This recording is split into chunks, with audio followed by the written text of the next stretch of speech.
What is up, everyone? What is up? It's Monday. Nobody's happy.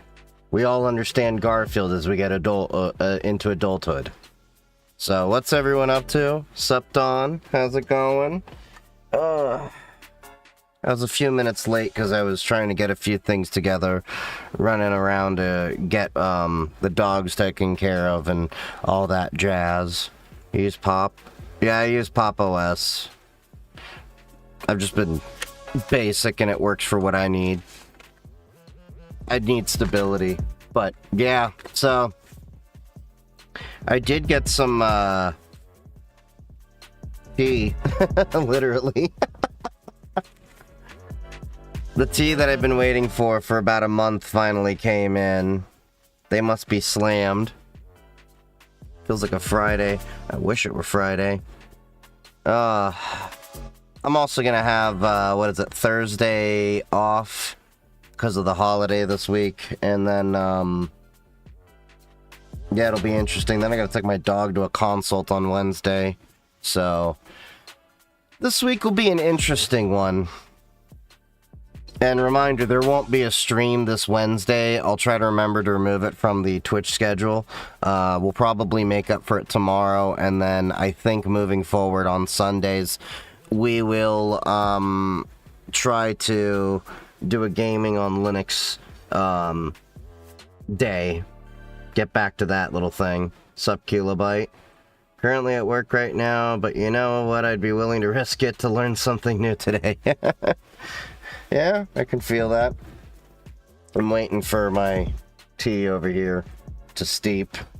I was trying some of these teas out that I got in, so I already was a fan of their zombie blend. I can save money now, one can eat, get money in the daytime, even counting when I sleep. Wake up for getting bread, bitch, I do this for the streets, ADHD. Jess K. Bear just resubbed for 15 months. Risk it for the biscuit? Really? Really? I still gotta set up the receipt thing that you gave me. I've just been in the middle of cleaning up the whole house little by little. I finally got the dining table off and the dining table cleared off of shit from DEF CON and B-sides of last year. Welcome to ADHD. But yeah, I got my teas in. So this is one of my favorite blends they have. It's the Zombie Blend. Brain and Body Boost Tea for the Living Dead. It's a caffeinated tea. I drank that earlier today. It's a nice little tea. But the funny thing is, when it comes to caffeine, you never know how it goes with ADHD. Sometimes it'll pep you up, sometimes it'll calm you down.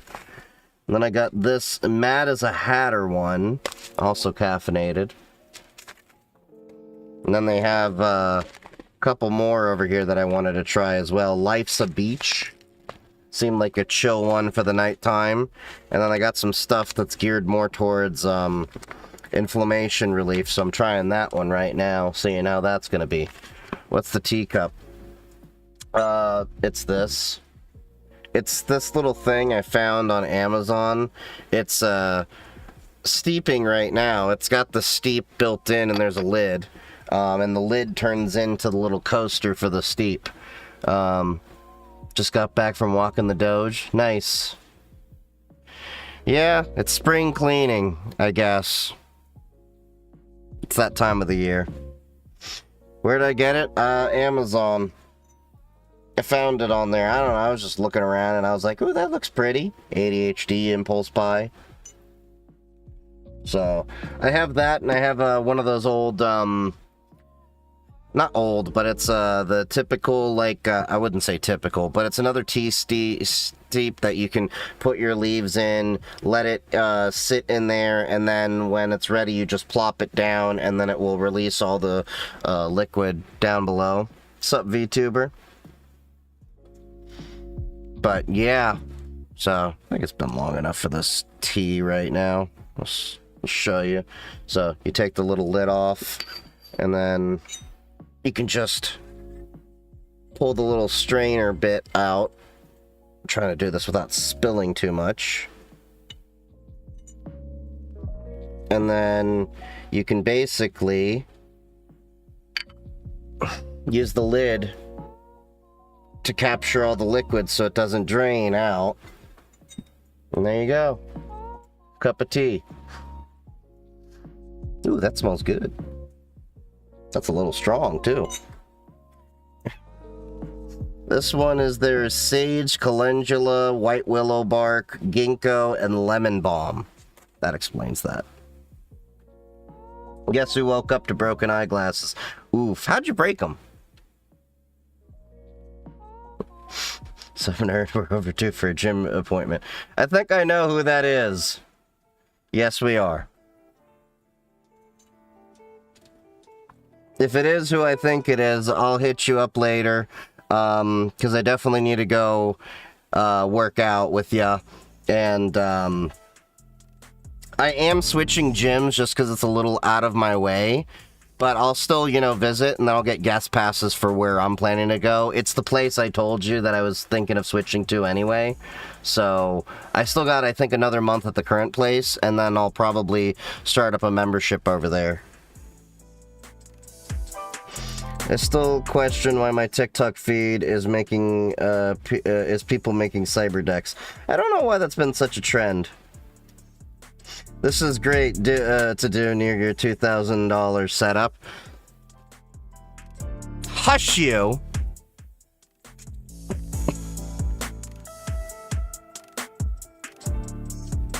Slept a little too hard and the blanket snagged them, causing them to eventually get body rolled. Oof. Yeah, that's why I try to make a habit out of taking my glasses off whenever I go to bed. So they're either on the nightstand, in the nightstand drawer, on top of the bed, or they're just somewhere that I'm not gonna just smack them.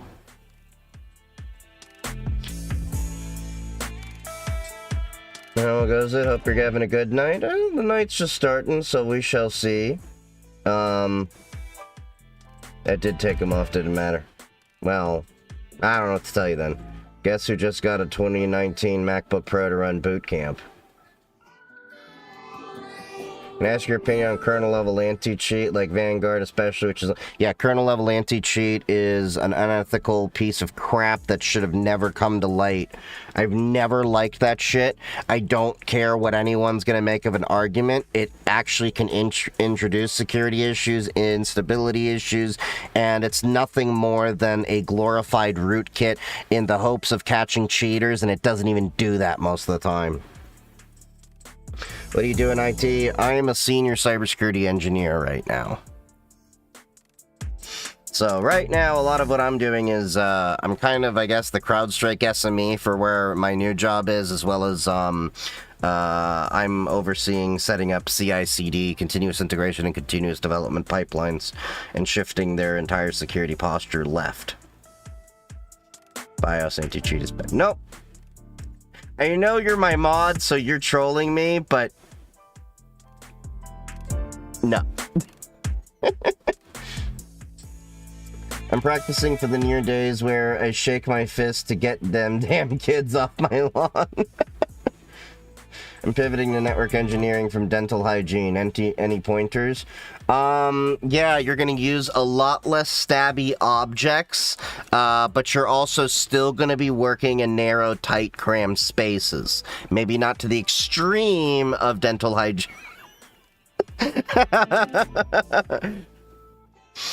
It's a little bit of a difference there. But mostly it's just learning the different things, and unlike, you know, being a dental hygienist or many other fields, I mean, like, well, in dentistry, you do have to do CE, continuous education, so you're still gonna have to bring a lot of that mentality into, you know, networking, cybersecurity, all of that stuff. My advice would be tinker on the side as well, home lab things as best as possible to keep your skills sharp, because one of the biggest dangers a lot of people can do in their job is only learn the things that they do at their job instead of the holistic view of everything that's out there. Because when you go to level up your position, or, you know, shift and pivot to a different part of doing things that you want to do, you get boxed in. And I've seen it very often where people want to move up, they want to, do all that, and they're like, well, if I go get this degree or this cert, and a lot of times it comes down to you just need to know the knowledge. You need to have the curiosity to tinker and everything. So home lab, definitely I can recommend it. You don't need to spend multiple thousands of dollars like you see some of us do, including myself. You can get a network home lab that's pretty effective for a mere few $100, especially if you're getting secondhand hardware. Also depends on like the workplace you're given to tinker with all that shit. But yeah, anti-cheat is just trash. Just use Steam cheat system, it works way better. Root in Dental is very different than root in Linux. Yeah. It's not even funny. It's hilarious. But they both hurt when you delete them. Move up to what? Move up your career. Going from like junior to so generally how a lot of the positions are now is you maybe start like an associate or junior. Then you get to like the regular position, then you get to senior, then you get to architect, or there may be various steps depending on the corporations you're at. I assume the hygienist is on another platform. Welcome to the party. Yeah, they are... Hold on. Which platform are they on? Oh, TikTok. Is it safe to have on your PC generally, though? Define safe when it comes to anti-cheat. The argument I would give you is that any piece of software that has more permissions than it really should need in order to operate is a risk. So it's not an issue of is it safe, but it's what level of risk are you willing to accept. And in cybersecurity, there's no such thing as completely safe. There's levels of risk that you're willing to accept given different scenarios. So there is, you have to ask yourself what your tolerance is. But then the issue is, not all anti-cheats get removed when you uninstall it. So when it comes to anti-cheat, I just wouldn't. There's the only thing that I can maybe make the argument for that needs kernel level access, outside of, like drivers, things like that, is, antivirus, endpoint detection, and response software. That's about it. Super chat here. Coax guy came today and got my internet working again. Woo. Also, I got myself a new phone plan. 250 gigabyte for $40 a month. Woo. 250 gigs on a phone! Jeez, even when I was going through DEF CON and I was hotspotting my phone all the time, I think the most I managed to run up was like 30 gigs that month. Even when I was overseas, I never even used that much. 250 on a phone is just insane.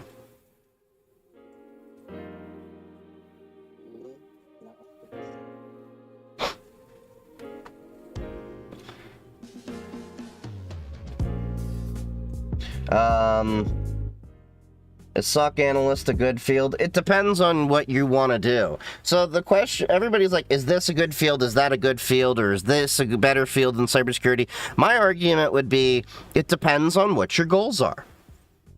There isn't really a case of like, oh, this path is better than that path. It really depends on what your goals are, what your interests are, and what you're trying to do in your career. Like, I like to build things. I like to, architect, engineer, do long-term planning, see the big picture of things, work together with a team, run people in a team. But some people, like when it comes to SOC, I mean, there's various levels to it, but a lot of them is they like to do threat hunting. They like to track down issues, and they're the people that like to play hide and seek. It's not something I enjoy doing as much. Can I do it? Yes. Is it my forte? I wouldn't say really is it my forte, but is it really my cup of tea? Not so much, but if given the situation, I'll throw myself into it. I've done it in my home lab quite a bit. Love your mini PC home lab. Hey, mini PCs are great. I got a few mini PCs myself. You don't need the big honking servers that are chugging down multiple kilowatts of power. My entire home lab, minus my desktops, is using about 200 watts. When we throw in the servers for the AI and everything, it'll burst to maybe close to 1,000, 1,200 watts altogether. And that's if everything's going full bore, which it never really is. Like right now, my NVIDIA 3050 is running an embedded LLM to train on a crap ton of data I threw at it for Wikipedia, and it's only using like 30 some odd watts from the GPU. Then with the CPU and everything, it's probably closer to like 100, 150 total. Also have physical and packet tracer labs. You have a LinkedIn I can follow? I mean, I do have a LinkedIn, but the honest truth is more of the fun stuff ends up being on Discord and Matrix and over here on all of my socials and everything. I'm still racking my old Ryzen 7 2700X for most of my tech stuff. Hey, those old CPUs are still great. I mean, I'm running a Ryzen 3400 in one of my boxes I'm about to put together. If it ain't broke, don't fix it. I mean, I think a lot of people need to get in the mentality of using hardware as long as possible because we have too much of a wasteful mentality around things, especially due to, you know, gamer culture, because when we're playing new video games, they require higher end hardware. So there's always this issue of like people are buying the latest and greatest and then not using their old hardware. And I'm not one of those persons that's like gonna sell old hardware. I actually give away old hardware a lot of times for people that's like, you want a tinker, you want a home lab, here's this. Maybe give me like 50 or $100 to cover gas for me to do it. But a lot of home labbing stuff can be done just fine with older hardware. You don't need the latest and greatest. A lot of my home lab equipment over the years has been, oh, I just upgraded this computer. So I have parts for another thing. Like the 3070 that was in this workstation is sitting over on a couch ready to be installed in another server. Can I get some of your old hardware? If you're local, maybe, and get lucky enough to be in, and can find out where the DEF CON group is that I join, and maybe meet up for us at around Hacker Santa at the end of the year. That's where we all hand out random shit that we all have. Some guy got a 3D printer. I got a bunch of these RISC-V boards. I got a bunch of other stuff, too. But yeah.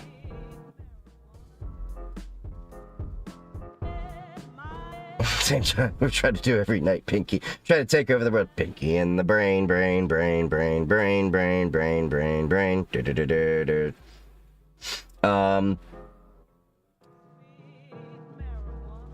The moment somebody tells me they're in the penetration testing or hacking or advanced... oh, you're tagging them. Okay.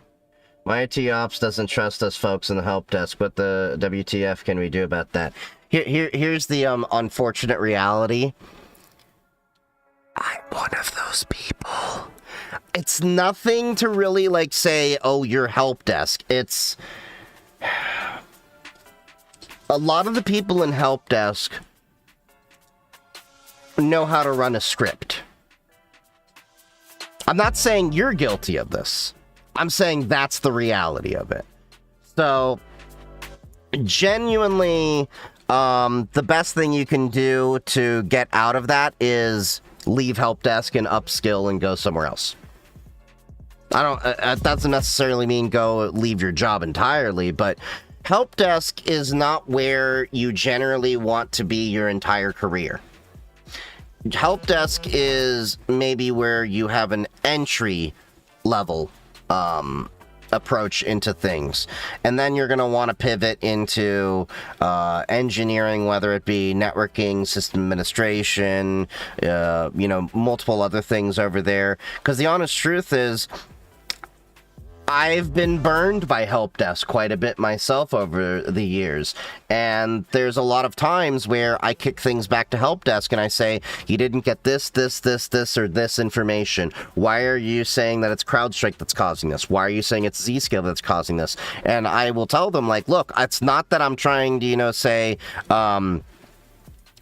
it absolutely can't be our responsibility. It's, I need evidence before you start pointing fingers at things. Give me reasoning, give me logs, all of this stuff. And the amount of times I've had to handhold people in help desk to do relatively basic things. And I'm not saying that to be spiteful. I'm saying that in the scope of, I like to be helpful, but there unfortunately is, at least from my experience, this could just be anecdotal and just unique to me. I could be wrong. Maybe chat's going to agree or disagree with me on this. But there seems to be a pervasive attitude with a lot of people in help desk to not delve deeper into the problem and do just enough to say that they did the ticket, but not enough work to justify the actions that then have to be escalated on the ticket. Which then ends up being more work for everybody because the ticket then gets pushed around from 5 different people. Preach, I have to push that a lot with teams. Be aware of all their variables because they matter. Yeah, absolutely. Like, look, if a help desk reaches out to me and says, hey, Chief, we think there's an issue with CrowdStrike here. What can we collect to, help answer this question? And then I will point them in the right directions of what they can grab for me. But if they just say, we think it's CrowdStrike, I'm sorry, I'm going to need more information on there because I'm doing 50 million things at once, and your job as help desk is to triage, collect as much information as possible, then escalate as required. But if we have to have this back and forth, that's not going to be efficient at all. Not for you, not for me, and not for the end user. I learned that quickly. I remember trying to say there was an issue with the library and not our source code. Yeah, it's an issue of you just got to learn how to communicate across different teams. So that's just one of the things. If someone can accurately diagnose and patch the problem, they're not in help desk anymore. Pretty much. I'm not saying there aren't great people in help desk. Help desk is just, for the most part, the front line. The end user calls in, they're dealing with the end user, they're collecting as much information as possible to then route and escalate as necessary. And help desk is not there to necessarily fix every problem. They may have a script of what they can run through, but their job of actually diagnosing issues is generally passed off to, higher levels in IT, where, depending on how companies classify it, maybe like what they consider engineers or things like that. It depends on each company. The most effective way to plan work is to make everything priority number 1 every other week. Okay, you and I both know if everything becomes a priority, then nothing is a priority. That was one of the things that, why I left the last place I was at. Priority shifting every single week. I personally need to start getting rid of PCs. I got way too many PCs. That happens quite a bit. So my advice would be, if you need to get rid of PCs, you can look around to see if there are people that are lower income that actually need computers that you can fix up to at least get them up and running for them to do basic operations. Like during COVID, I gave away about 30 different computers that I had just sitting around in my basement.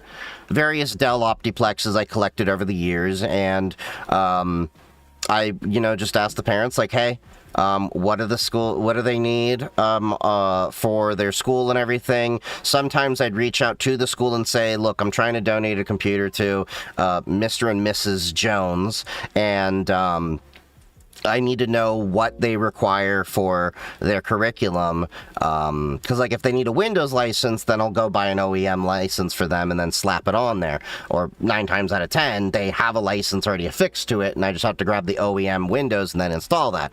But then if they didn't really need anything more than just a browser, I just there were like x86 versions of Chrome OS and stuff back in the day, or whatever else they needed. 99% of the computers I ended up putting Windows on. But yeah, it's nice of you, man. WIT. No, that's just called doing the right thing. Thanks for your advice. Yeah, go ask around. There's probably plenty of people that could use a computer that legitimately need it. There have even been cases where, so I used to volunteer my services to help people in DV situations have to clean some of their stuff and teach them on OPSEC and OSINT so they could understand how to protect themselves from being stalked.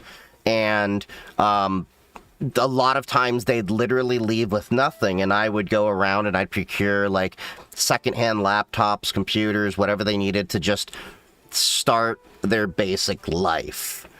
So there's a lot of people out there that just need the bare necessities, and sometimes you may be able to volunteer your services as a cybersecurity professional to educate people for the greater good. Because there's a lot of people out there that don't know a lot of the things that they can do to protect themselves in those unfortunate kind of situations.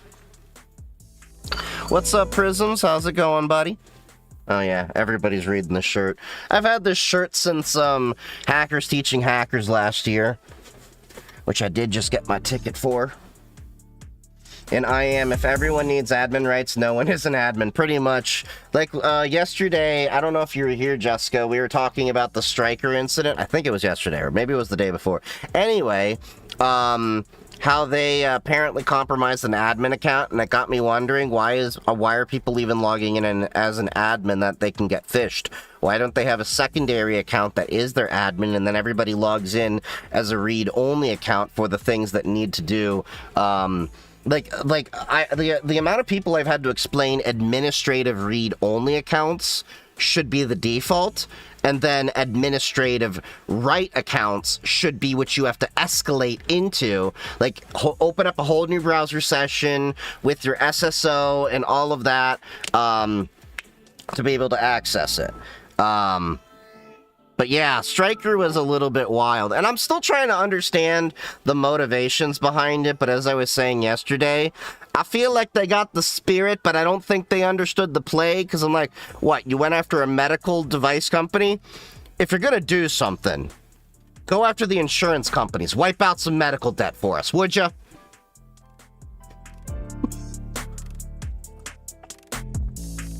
That's a fancy big mug. Yeah.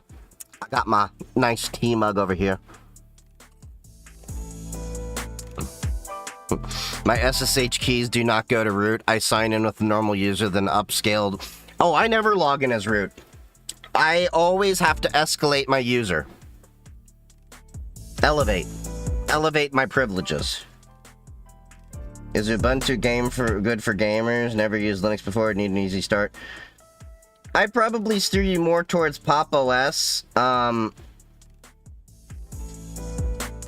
Here you doubled every time you speak. That might just be on you.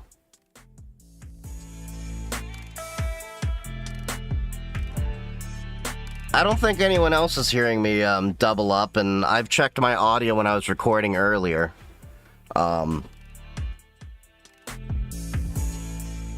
But yeah, is Ubuntu good for gamers? I generally recommend Pop OS. That's what I'm using. It's a fork of Ubuntu. It's pretty easy. NVIDIA drivers are built in out the box.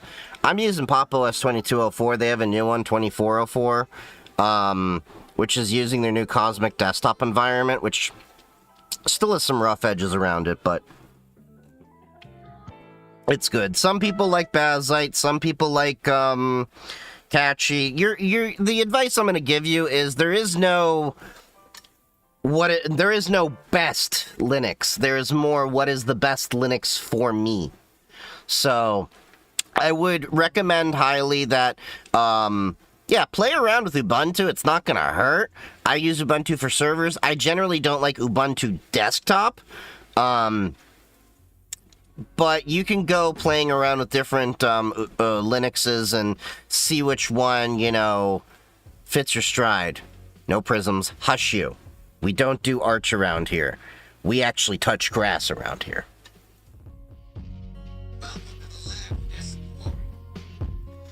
Is it smart to run a Pop! OS through Proxmox? Depends on what you're trying to do. Although, if you're trying to, like, do a general purpose computer that actually has direct GPU access and can actually be gamed on and do what an average person needs, probably not. Proxmox, I would say, is better for when you're trying to lab or host servers or, you know, things that need dedicated virtualization and stuff like that. Pop! OS, I don't think is really...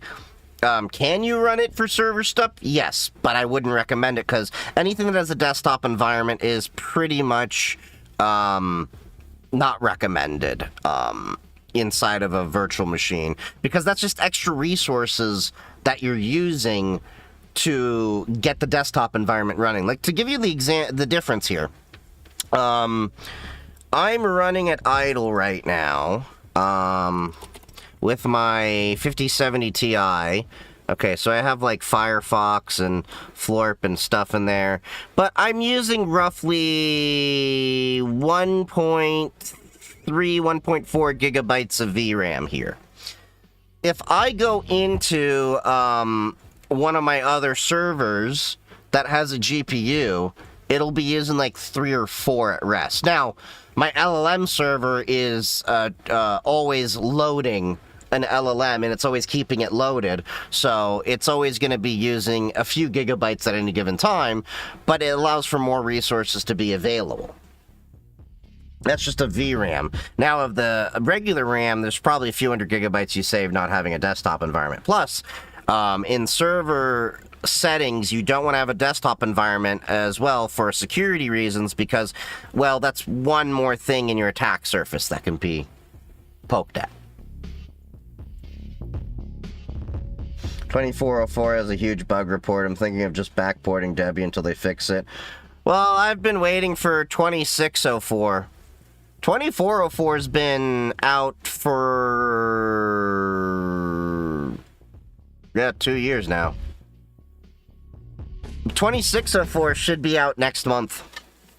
So I'm probably going to wait until like May, and then I'm probably going to reinstall Pop! OS on this machine and my laptop to 2604. That'll be an interesting experiment because I'll be having to shift over quite a few things that were in Xorg with, well, Xserver to Wayland. But yeah.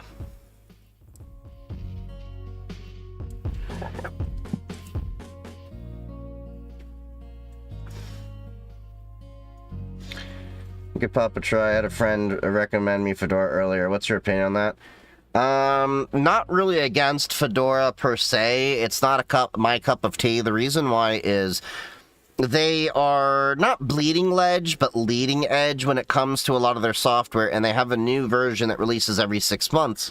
There's nothing wrong with that per se, but for my purposes, I want to stick more with LTSs, long-term stability releases that have 5 years of support for each distribution, because I don't want to have to completely rip out my OS or completely, change a lot of the underlying stuff every few months and possibly deal with more breakage. Like, I'm on 2204, which was made in 2022, and technically has support until 2027. How many LARPs go to events like DEF CON? What do you mean by LARPs? You gotta forgive me. I'm not chronically online. I go and touch grass pretty often. It's nice. You should try it. Feels good on your feet.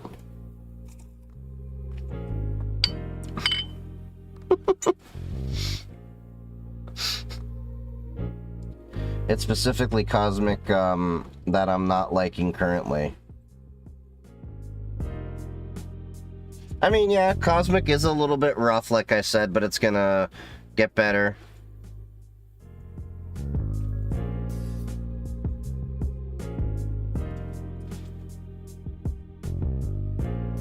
What's up, Bengali? How's it going?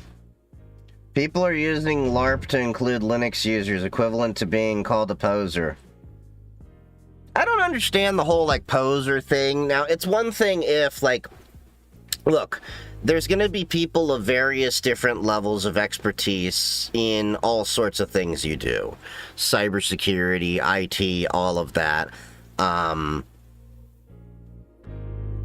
I'm not going to, like, do that to a lot of, like, the Linux users, like, you may be new. It's the issue that I have is the people that go out there and portray a front.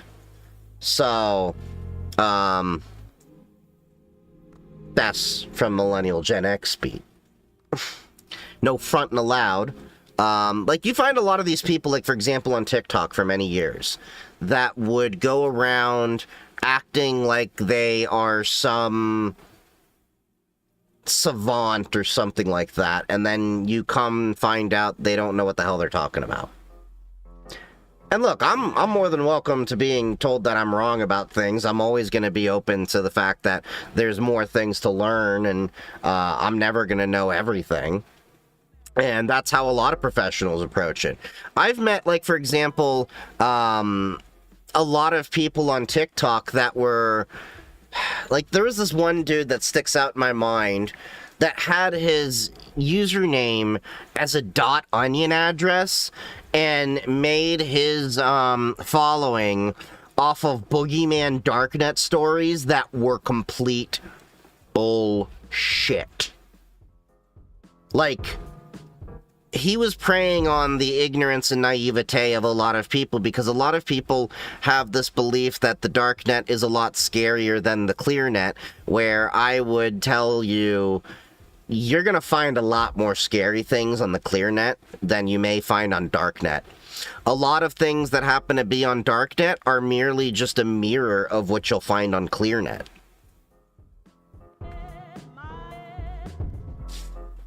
Like, here's the reality. Like, everybody's like, oh, you know, there's hitmen on the darknet and all that. And I'm like, there's hitmen on the clearnet, too. Well, they sell drugs on the, you know, the darknet. Have you been on Instagram? Seen how many dealers are out there showing their wares? Yeah.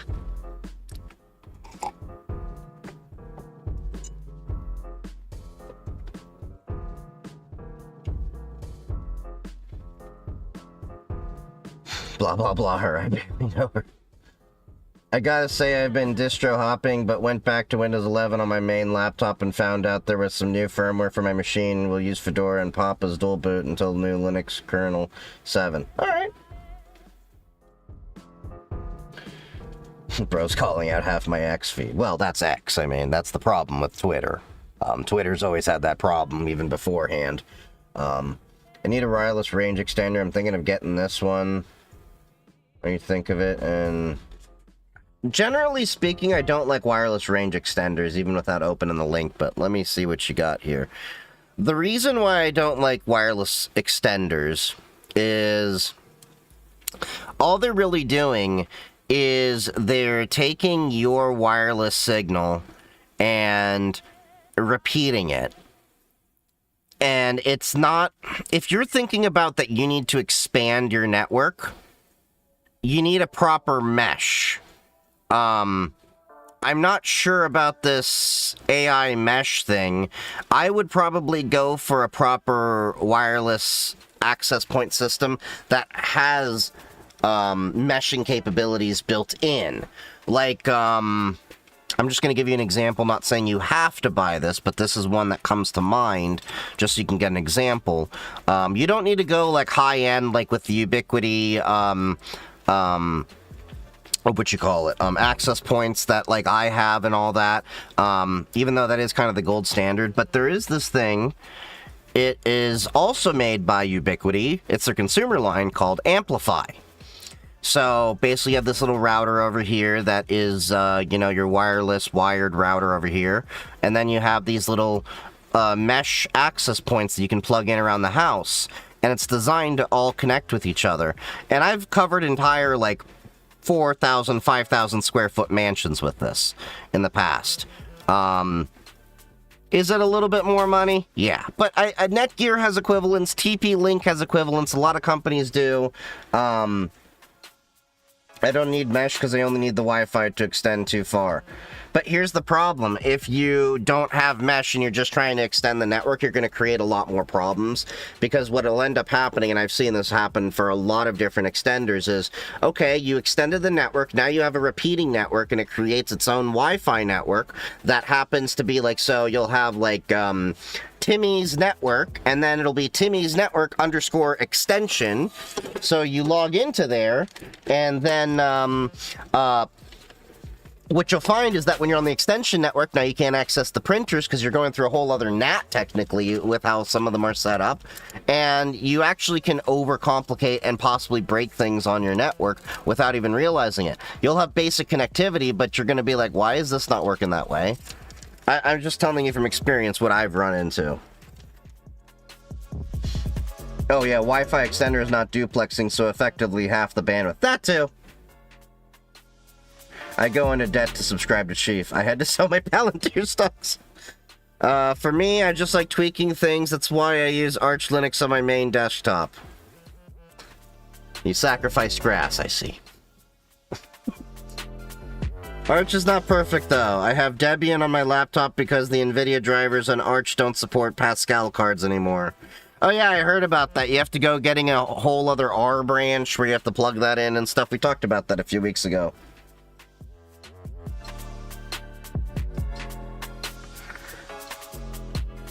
And thank you for the super chats, by the way, over on the tubes.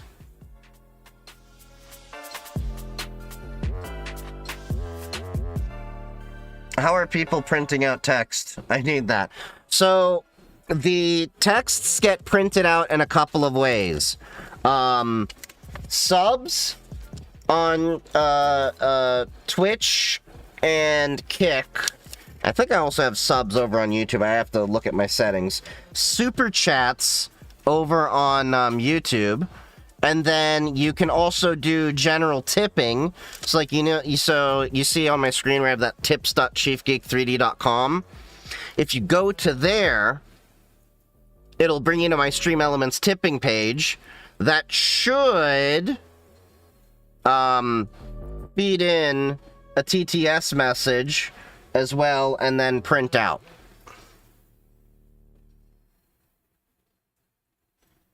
So, but Twitch is the one it's most optimized for. YouTube is like secondary, and Kick is just kind of there. And then TikTok has absolutely F all in terms of integrations.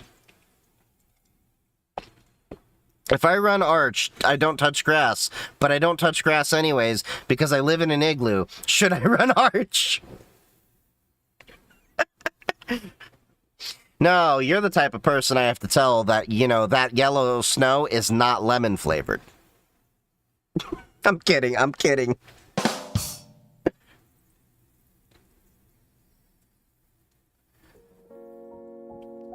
Could you describe what you picture when you think of bandwidth? So bandwidth is more about how thick your pipe is. So let's put it this way. Imagine you have a garden hose. All right? You can have more water go through that hose with a thicker, hose. There's multiple ways to do this. There's pressure and all that other stuff. We're not going to get down to that nuance. But basically, you have to think about how wide the pipe is. So when a lot of gamers are talking about, oh, I need, this much bandwidth to be able to game faster. No, actually, it's latency that affects gaming more than anything. Yes, you do need a minimum amount of bandwidth to operate things, but you'd be surprised. Yes, your updates will be slower if you have, lower amount of bandwidth, but your gaming performance would be relatively the same once you find, like, a good amount of latency on a decent bandwidth. Like, most of the people out there that are getting gigabit connections don't even need gigabit. The only reason I have gigabit is because it gives me the most amount of upload speed that my provider lets me have until they do, the symmetrical bandwidth. Like, once I get symmetrical, I may drop down from gigabit down to 500 megabit, depending on how they go, because I've been hearing, like, if you get gigabit, you might get gigabit upload.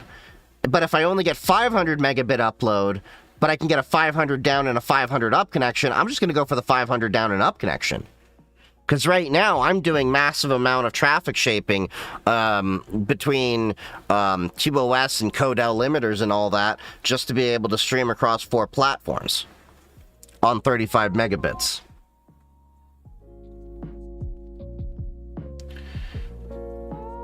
I had to retreat from YouTube. I'm sorry, I got 3 back-to-back ads. Got scared. YouTube should not be giving you ads on there. That's weird. I thought I had ads set to, on YouTube. Ads should only be on the VOD. Oh, weird. It doesn't always respect me. Respect my authority. Some of us still remember how everything got printed out by paper and had to be watched over and checked on. Oh wait, my moose needs attention and the maple syrup won't make itself. Guess I can't run Arch. No context audio. This would sound a little inappropriate talking about the pipes. How thick your pipe is.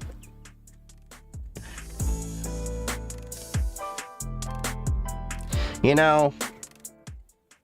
Better watch your back before she turn into a killer. At least if the pipe gets thicker, the flow is better. How much do you spend a month on AI subscriptions? Probably anywhere between 60 to 80 bucks a month right now.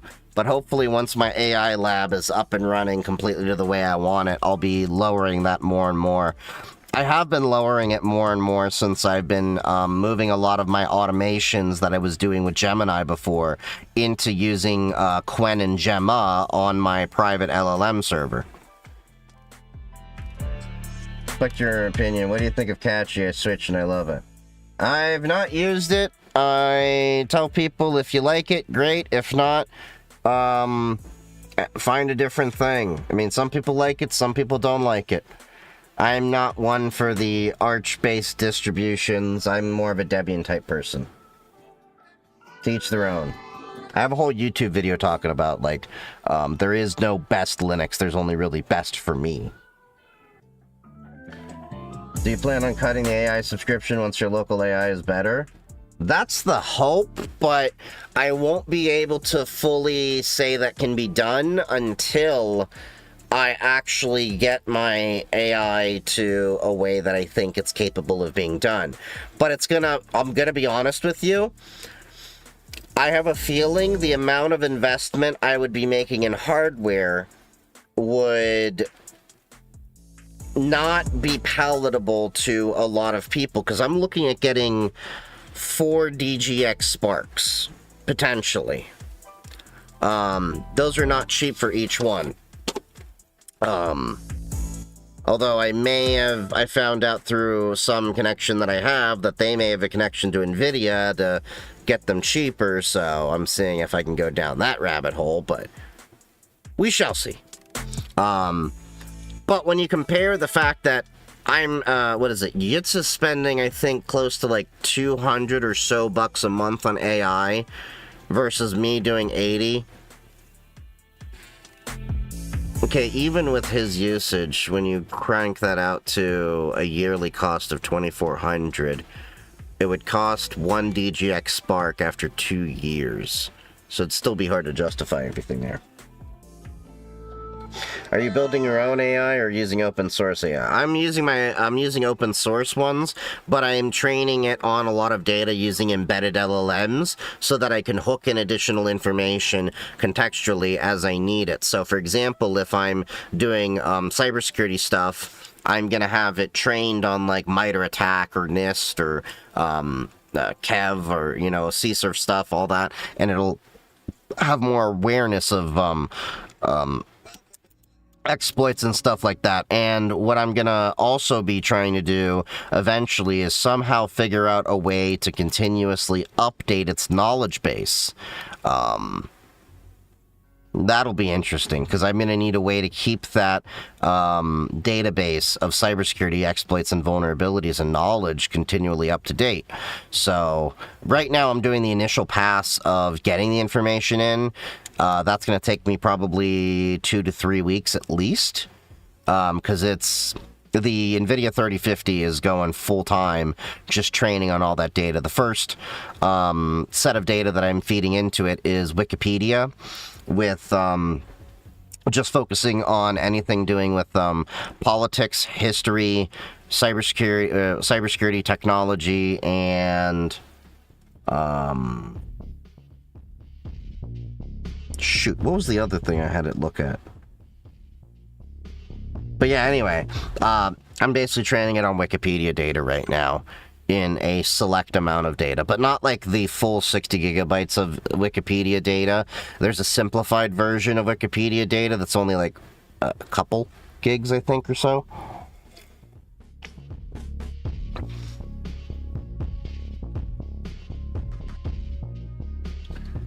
I mean, Debian is neat, but it's struggling right now behind in bug reporting methods. Well, I don't use Debian straight. I use the forks like Ubuntu, Pop! OS, things like that.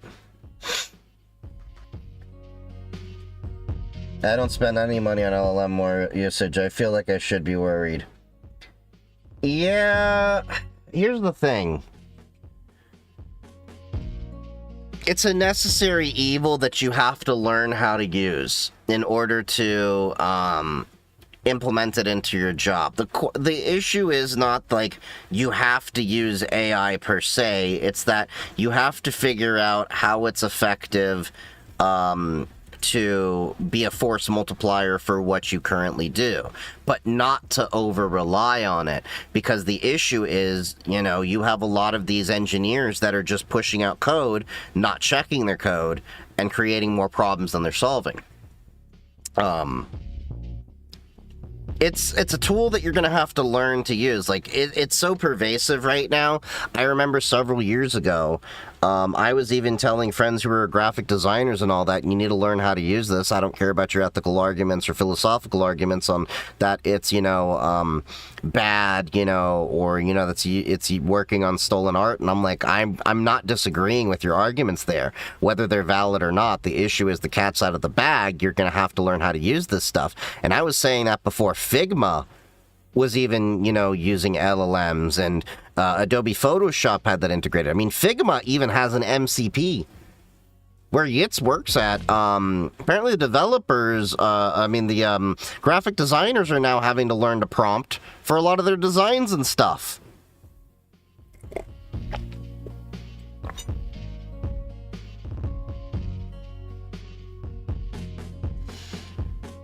I want to run local AI for cybersecurity as well. I know it might not be easy, and I mean not open source my own AI.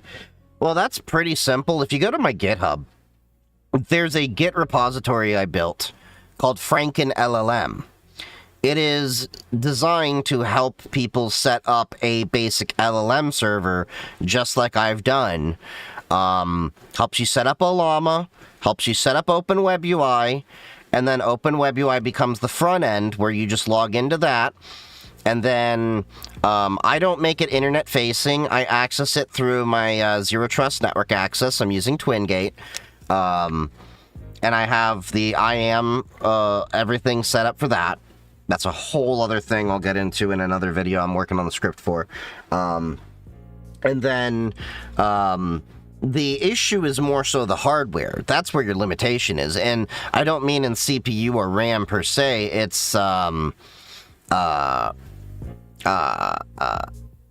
VRAM that you will be needing for your stuff. Now, I think decent GPU that you can use for a self-hosted LLM without breaking the bank to at least get started is an NVIDIA 5060 Ti.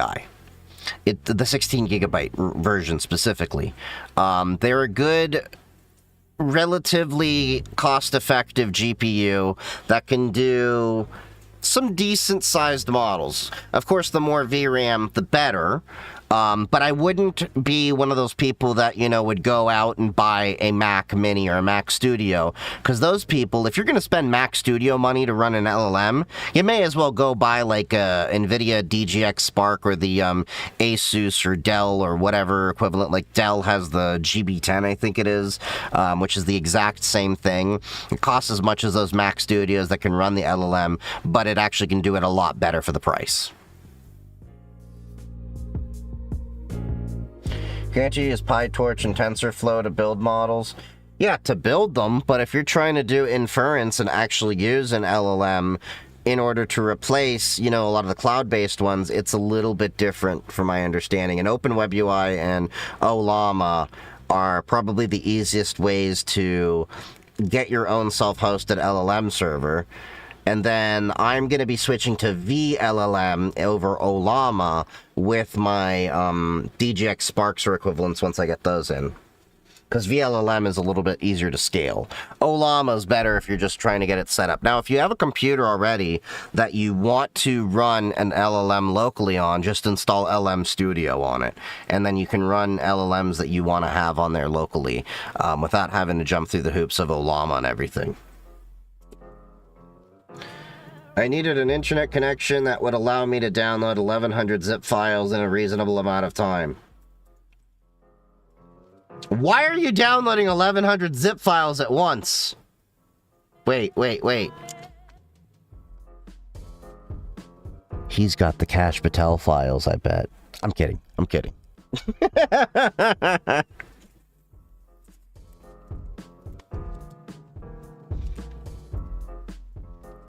You heard that Wikipedia is banning AI articles and rewriting of wiki articles?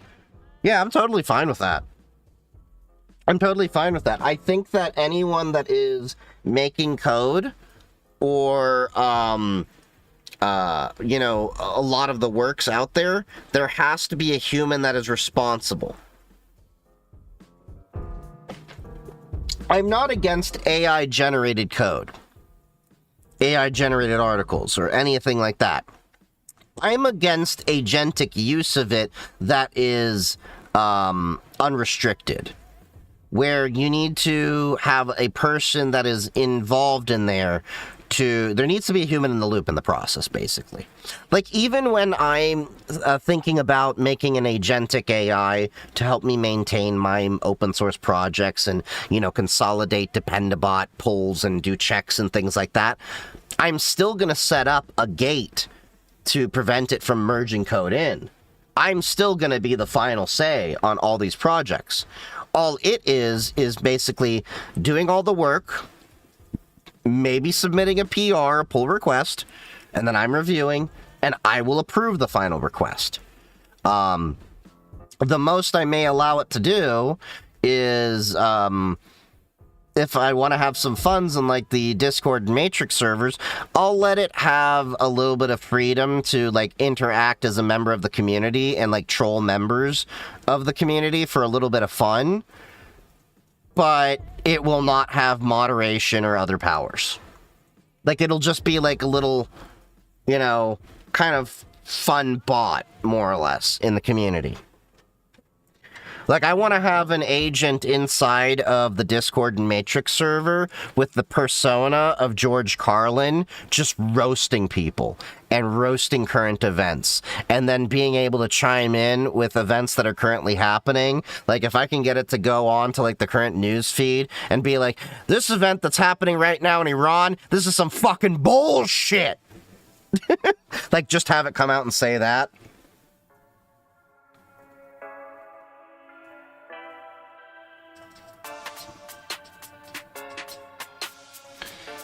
Sus FBI entered the chat. Share it with us. But seriously, I think it would be amazing to build local AI models that I build. Yeah, you can totally do that.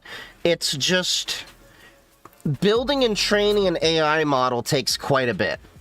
It does. It takes quite a bit of resources. I know Yitz has played with that a little bit.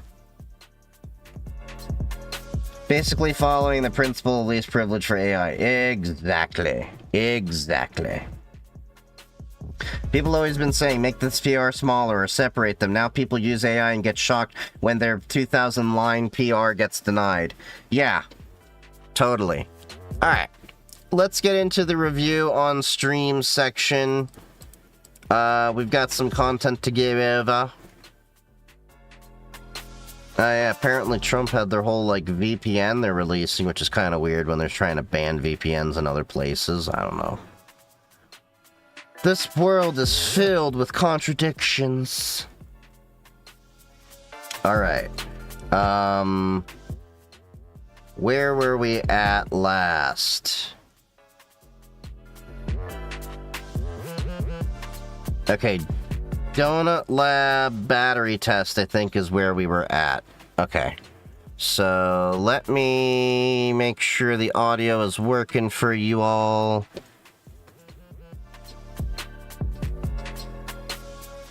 Apparently it takes a lot of GPU resources to train AI models. Oh, yeah.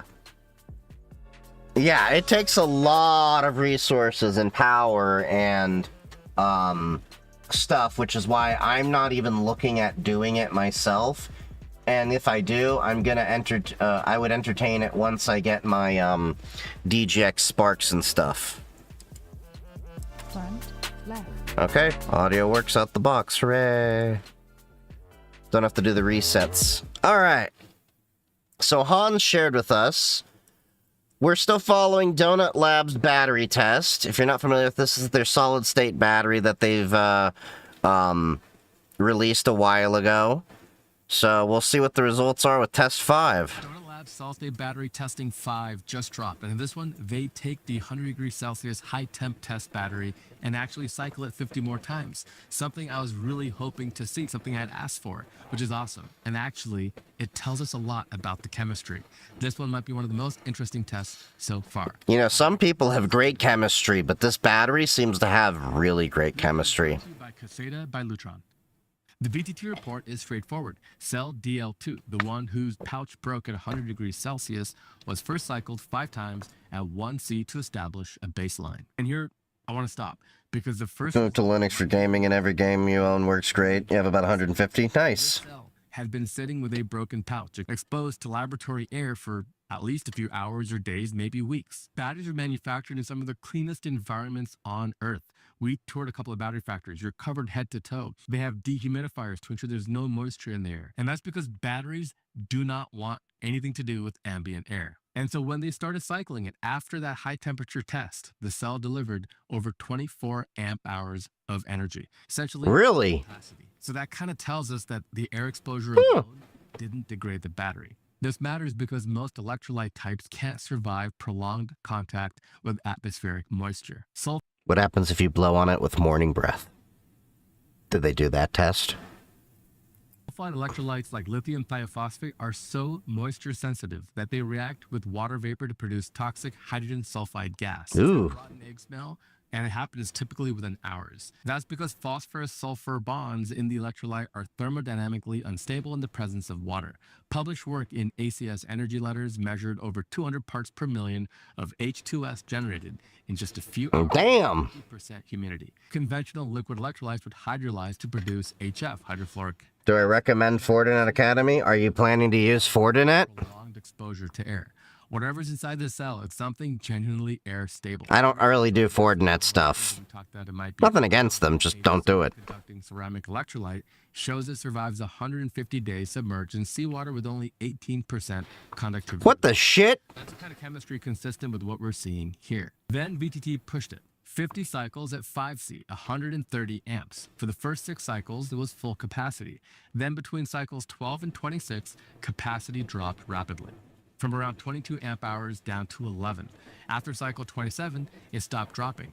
For the next 28 cycles, it held roughly 11 amp hours, losing less than 1/100 of an amp hour per cycle. Here are the final numbers: 11.19 amp hours on average, a 55% capacity reduction, and about 17% increase in volume of the cell.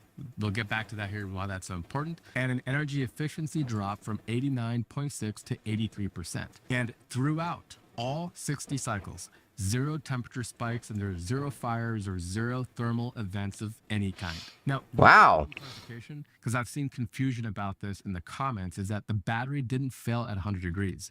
The previous test, the cell delivered 107% of its reference capacity at 100 degrees Celsius.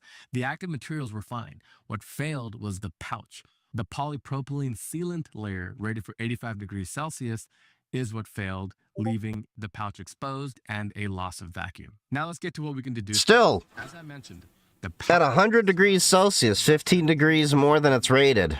17% thicker after they tested it. The first thing people will say is that that is the off-gassing. That's proof that there's a liquid electrolyte. And that's a fair assessment. When conventional lithium-ion cells are abused, the electrolyte decomposes and generates gases like carbon dioxide, ethylene, and hydrogen, and the pouch swells. So is that what's happening here?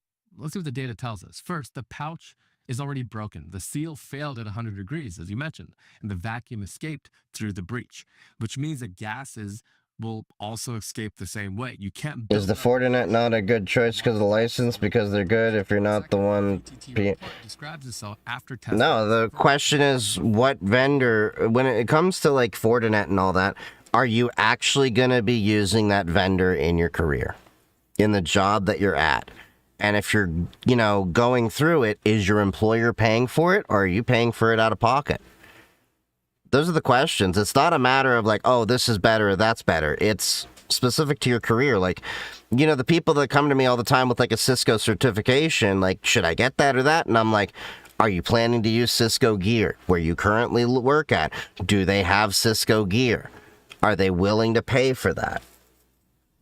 That it comes down to your career. This is when you're talking about vendor specific certs, it comes down to, are you currently using it where you work? Is your employer paying for it? And do you plan to continue to be using that, you know, once you leave the job that you're at as well? Those are the questions you have to ask yourself. So if you look at the photos from before and after, you'll see that you can see these kind of creases and where there's a little bit of space left in the pouch. And then look at this. It looks like the pouch has definitely kind of inflated, and it seems pretty evenly filled out. Now, gas and That's what she said. Pillowy pouch. What VTT photographed looks like a firm brick. That's the solid contents inside the cell. She's a brick. Not trapped gas House. against the membrane. Third, and this is where the chemistry matters, gas-generating decomposition reactions are exothermic. That means that they release energy as heat. When electrolyte molecules break apart and reform into gaseous products, the energy difference between old bonds and new is released as thermal energy. A thermocouple on the cell surface would probably register that. Again, I can't 100% verify that, but you'd probably be able to see a spike in temperature. Am I still doing ham? Yes, I am. I still got my general license. I just have been busy doing a bunch of other stuff. I squared R heating. The predictable heat from electric current flowing through resistance. And speaking of smart solutions, our sponsor this week, Caseta by Lutron, is helping us take our net zero home to the next level. While most smart home devices are fighting for space on crowded Wi-Fi networks, Caseta by Lutron uses their Clear Connect technology at lower frequencies that are practically interference-free. Setting up their smart hub and adding new switches and dimmers is a breeze, and their smart home app is clear and easy. Am, yes I am. Sam, I am. Is that it's auto-detected in Home Assistant. I have my license, but don't really use it as much as I did. It's my entire home automation system. I still do it once in a while, but I don't do it nearly as much as I once did because I'm busy doing a lot of other stuff, but I do plan to get back more into it. That means no rewiring and no expensive electrical work. We recently even added Caseta smart shades to our bedroom. We have them programmed to close automatically at sunset. And I'm in Canada, so our licensing is a little weird. Yeah, I hear that Canadian ham licensing is a whole level of jacked up. Like, USA is relatively easy comparatively. Lutron is the gold standard for quality and reliability. So if you're looking to build a smarter home, Caseta by Lutron has to be tops on your list. So check out their amazing line of products for the best prices today using our links in the description. Huge thanks to Lutron and you. Now back to the show. So then I'm inclined to say that that 17% increase isn't gas. It's something solid inside the cell physically expanding. That tells us a lot about what's inside the cell. Look, I know that earlier today I was expanding by 17%, and that was gas. But that's a different story. There are 4 mechanisms that together explain both the thickness increase and the capacity loss. And the biggest one is pretty telling. Number 1, contact loss. In a solid-state battery, the electrolyte is a rigid material. It conducts ions only where it is in direct physical contact with the electrode. Think of 2 solid surfaces pressed against each other. When they touch, ions flow. When they separate, even by... UK is having a gas crisis. People are filling carrier bags of gas. From a liquid electrolyte. Really? It flows and fills every crack, every... Here's your useless fact of the day. Did you know that an elephant produces enough gas in the day to power the average car 20 miles? I don't know what you're going to do with that fact, but now you know it. Nook and cranny the way water fills a sponge. A liquid maintains contact automatically, and solids don't. This is literally why we use liquid electrolytes. They're very forgiving for that reason. And that's why solid-state cells need external pressure, typically at least 2... Time to kidnap 20 elephants. Thanks, Chief. Energy storage materials in a report that we dug up in 2024.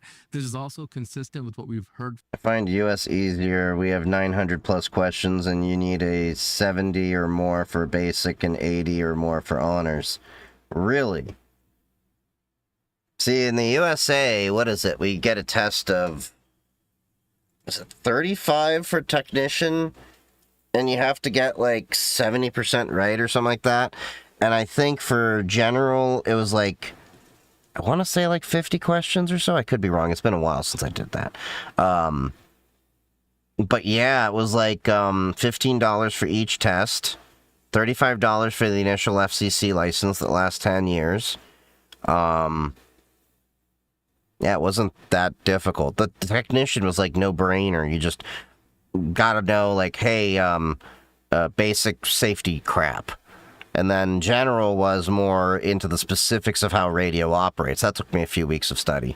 And then I want to get my amateur extra eventually. You have to do another Salesforce certificate soon? Oh, well, you know.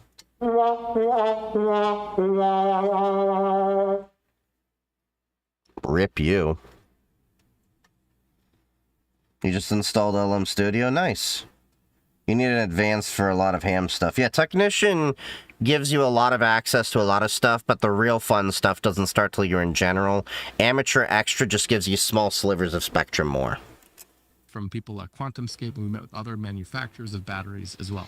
This cell, with its broken vacuum seal, has effectively zero. A vacuum at least... So hydrogen cars aren't more common because... This doesn't even have that. So the issue of the logistics around it. Swelling and shrinking as ions are pushing... That was my understanding. As well as the safety in the cars. Microscopic voids would invariably form, and they're permanent. They accumulate across every internal layer, and each void is a section of electrode that goes dark, meaning it can never participate in the charging and discharging of the battery again.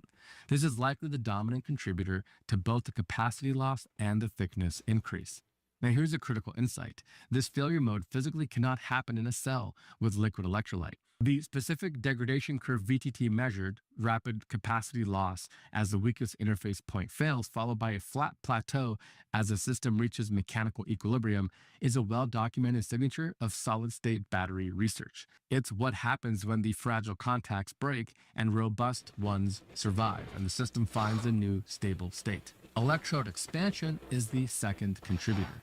When you charge a battery, ions physically insert themselves into the crystal structure of the anode, pushing atoms apart. And as the material swells, how much depends on the chemistry. Silicon anodes swell around 280% at the particle level. Graphite, about 13%. Man, that's a big difference. About 6%. And titanium dioxide, which is what Nordic Nano's technology is built around, is under 4%. Now, we don't know anode material. We don't really know much about any of the materials.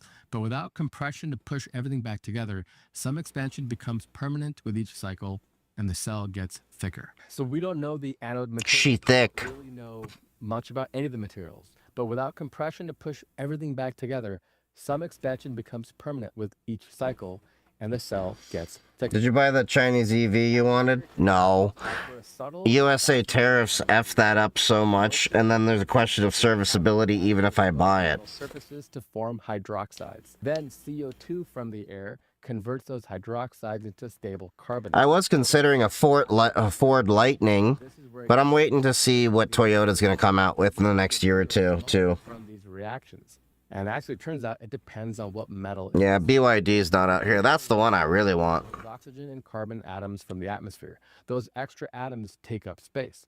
But whether the final product is bigger or smaller than the original metal depends on how much space the metal was taking up to begin with. What would I use in the UK? So expensive to repair. It's so A light lot of things in the UK period are expensive to get repaired. just around 0.534 grams. And electric cars are kind of just expensive, period. Takes up a lot of room for its weight. So when lithium absorbs oxygen and carbon from the air to form lithium carbonate, those extra atoms add enough bulk that the product is actually bigger than the metal it replaced. About Really? 35% bigger per lithium atom. That's according to density data that we found from the CRC Handbook of Chemistry and Physics.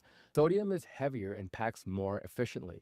Right? Atoms already occupy almost twice the space that lithium does, but carries over 3 times the mass.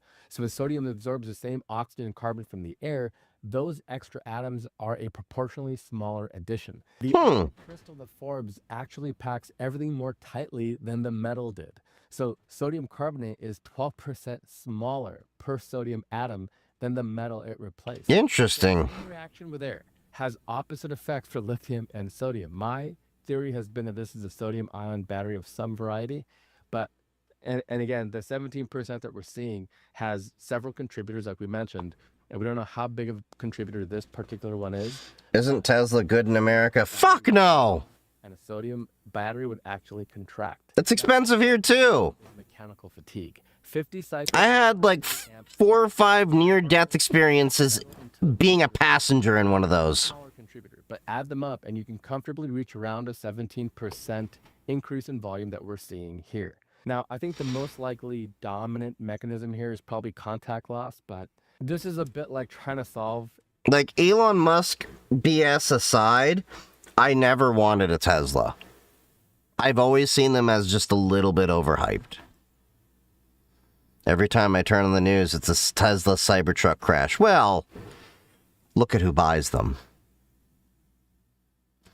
In equations like A plus B, Your mate just totaled his Tesla? we would need like 2 more equations to be able to define it. We're just not well enough defined. Did he at least have his hand on the wheel?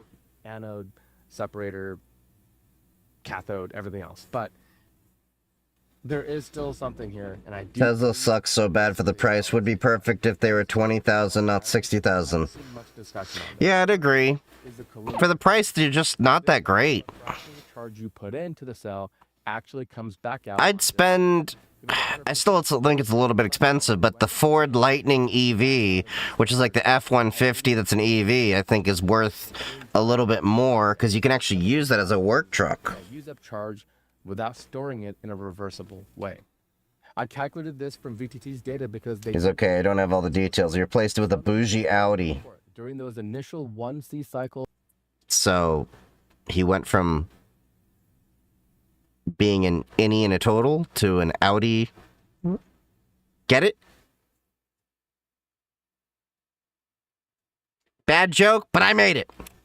From the broken pouch, Coulombic efficiency ranged from 99.98 to 100.08%, essentially perfect. My car's battery was too low down, so I went over UK speed bumps and I couldn't drive it for 2 to 3 months as it was dented. Oof. C phase, which plots the ratio of discharge. So to my understanding, Gemma 3B is default.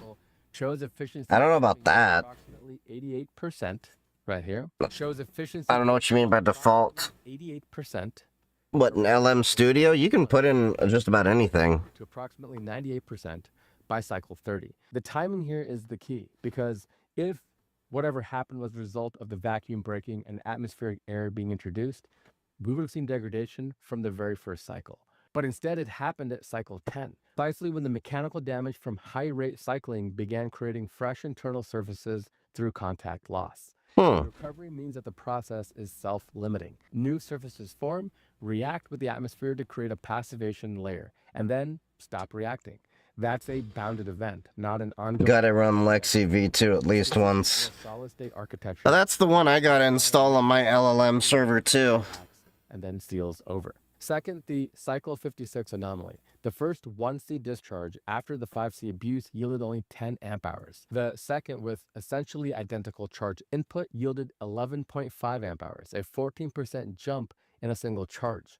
In a liquid electrolyte, ions move through the solution relatively quickly. Concentration gradients equilibrate or reach equilibrium in minutes through diffusion and convection. In a solid electrolyte, ion transport is orders of magnitude slower because the ions have to hop through a rigid crystal lattice rather than swimming through a fluid. The first gentle cycle may have been needed to relax concentration gradients that were trapped inside the solid. Relax, get to it when you want to get to it. But it does fit into a picture of a solid state cell. Okay, so I set out to try to figure out if we could really pinpoint what this. One of my friends' one is good. I like the aircon seats they've got going on. It's because people don't like Elon. Made my butt so cold. Does tell us that this is a solid state battery. We still can't identify the. Here's the thing. Elon Musk was not the real true founder of Tesla. He sued the original founders of Tesla and that whole process. You can look this up. In order to get himself called a founder. From my understanding, the Cybertruck is the first car of Elon's real design and influence. The rest of them were basically from the original vision of the founders. That was my understanding of it. But yeah, but Tesla's just been overhyped for many years. And they went the cheap way of trying to, like, implement autonomous driving. And they're getting sued because their full self-driving isn't really full self-driving. And apparently a lot of their staff said you should have never called it full self-driving. You should have called it, like, supervised driving or anything. And that's part of the reason why they're getting sued. Because when you go around saying full self-driving, what do you think? You're thinking full self-driving. Chemistry, the voltage window of 2.7 to 4.3 volts does track with like a NMC lithium ion cell. And I just filmed a podcast with my friends Matt from Undecided and Ryan from Zeroth, where we talked about some of this stuff. We'll put a link to that video once it's out. But Donut Labs say that there's no lithium. Nordic Nano describes their material as carbon nanotubes coated with titanium oxide and a sodium electrolyte. So to that end, as far as what the actual chemistry is, we still don't know. I want to know what it's made of. VTT never weighed the cell. At 94 watt hours, it would need to weigh exactly 235 grams for the 400 watt hour per kilogram claim to be true. And I know the comments, I've been tracking it all these weeks. We still don't know. They haven't done that test yet. And I also want to... Your kid likes their Tesla. Here's the reality. Every person that I've known that's like says they actually like their Tesla and they think it's great is because they really haven't seen how great the EVs are, like BYD and Xiaomi and what they have. Even the CEO of Ford is driving a Xiaomi SU7 for market research, and he says he loves it, and he's been honest about, like, if China were to release their EVs in the U.S. market, U.S. manufacturers would not be able to compete. What is it, like, you have the Yangwon, the BYD, the Xiaomi, all of these, it's just, Tesla doesn't even hold a candle close to the capabilities of a lot of these other cars, especially at the price point they have. Like, there's a reason why when I was in Portugal, I really liked the BYD Auto 3, because for the price point, it just was so much nicer than the Teslas I was looking at. But it has the butt cold seed machine. You know what also makes your butt cold? Sitting on ice. I don't need my ass to be cold. I need my ass to be, you know, there. Expectations on the confidence of some of this. And look, I'm getting to be an old man. My ass is slowly going, so there's going to be less ass that needs to be cooled, okay? Testing. The evidence strongly suggests a solid state or fully non-volatile electrolyte. The air stability, the contact loss pattern, the gas elimination, the stable 28-cycle plateau. It felt like when you put your head out a window, but for your butt. From a solid Well, state. wear a kilt. Same effect. But it's not proven by any means. We still have questions. There's 100 variables that we'd have to... I mean, yeah, you can get whatever vehicle you want to get, but let's remember, there were also people that were driving a lot of bad vehicles that caused a lot of issues beyond Tesla. Does anyone know the story of the Ford Pinto? Yeah. To be sure. We're in week 5, and I promise we're not going to just be a donut lab channel. We've actually been preparing If a vehicle gets you from point A to point B. Problem is, being in a Tesla, it almost got me to point heaven. I've literally been in Teslas where I've seen the car literally shake the steering wheel and basically, like, the driver had to, like, force it and turn off the supervised driving because it was, like, shaking us almost into cars. There was the time when it almost made an absolute hard left turn in a parking lot, almost went straight into a car, unsupervised. There was the time that it almost ran into the barricade at work. There was the time that it made a left into oncoming traffic somehow. Yeah, there was a lot of issues that I'm just like, no, I'm never... And the funny thing when it comes to a lot of the Tesla owners, whenever these things happen, because it's happened with like several people I know where like they'll have issues. Oh, that was an issue. There was a software update. They fixed it in the latest software update. And then there's another near-death experience that I have. Not the only exploding Ford, but I'd prefer a 90s Explorer than a Pinto. Yeah. Could have sworn the air was going through my clothes. You know, like I said, a kilt gives you the same effect. Or, just hear me out here. Drive nude. I'm not recommending it. I'm just saying it's an option. We have a trip coming up where we're going to be away, so we have some videos planned that will not be about donut. And I know there's some frustration. The mood in the comment section has changed a little bit. We'll get to that here in a second, like we always do. But yeah, Tesla helping you to meet Jesus. Funniest thing about the next I already have friends named Jesus. I don't need to meet one more. At least not the one, and not if it means me going to heaven. If I could get my hands on a 4-wheel drive Celica. Oh, Celicas, those were nice. test is unlike every test before that falls. So this battery has been interesting that we keep, keeping an eye on. So, yeah. All right. Now, speaking of, keeping your ass cold, Hans also shared with us from Hyperspace Pirate, storing solar energy as ice. This video is brought to you by CuriosityBox. So for a few videos I've been experimenting with small-scale air conditioning, starting with a miniature battery-powered window AC unit, and then a refrigerated vest that used a 20-watt water chiller. At the end of the second Hey, look at that! There's your answer for getting a cold ass. video, I did a little bit of investigation into running that refrigeration off of solar power, and I wanted to go ahead and dive a little deeper into that aspect. So in this video I'm going to be looking at how to store solar power in a thermal battery that can be used later for air conditioning. Now typically thermal batteries in the context of solar power involve molten salts in solar thermal plants. For example, those big solar mirror farms might use something like molten sodium nitrate to store excess energy during peak production times and release it back into the grid when the sun goes down. I'll have to inquire with my Porsche garage and implementing this technology into my seat. Sodium nitrate, there's around 170 joules of energy required to freeze the molten salt from liquid to solid, so if you have 1 ton of it, you could store about 47 kilowatt hours of heat. Its melting point is about 308 C, meaning you can boil water at a pretty high pressure and have a useful thermal battery Damn. turbine. And all the energy I'm talking about would be released at that temperature because of the phase change. This is different from other systems like compressed air or certain types of batteries where the power output drops as energy is being used up because of the pressure or voltage steadily going down. Okay, so storing heat works, but what about storing cold? A pretty huge chunk of energy usage. Interesting graphic. At least in warmer climates. So Wait.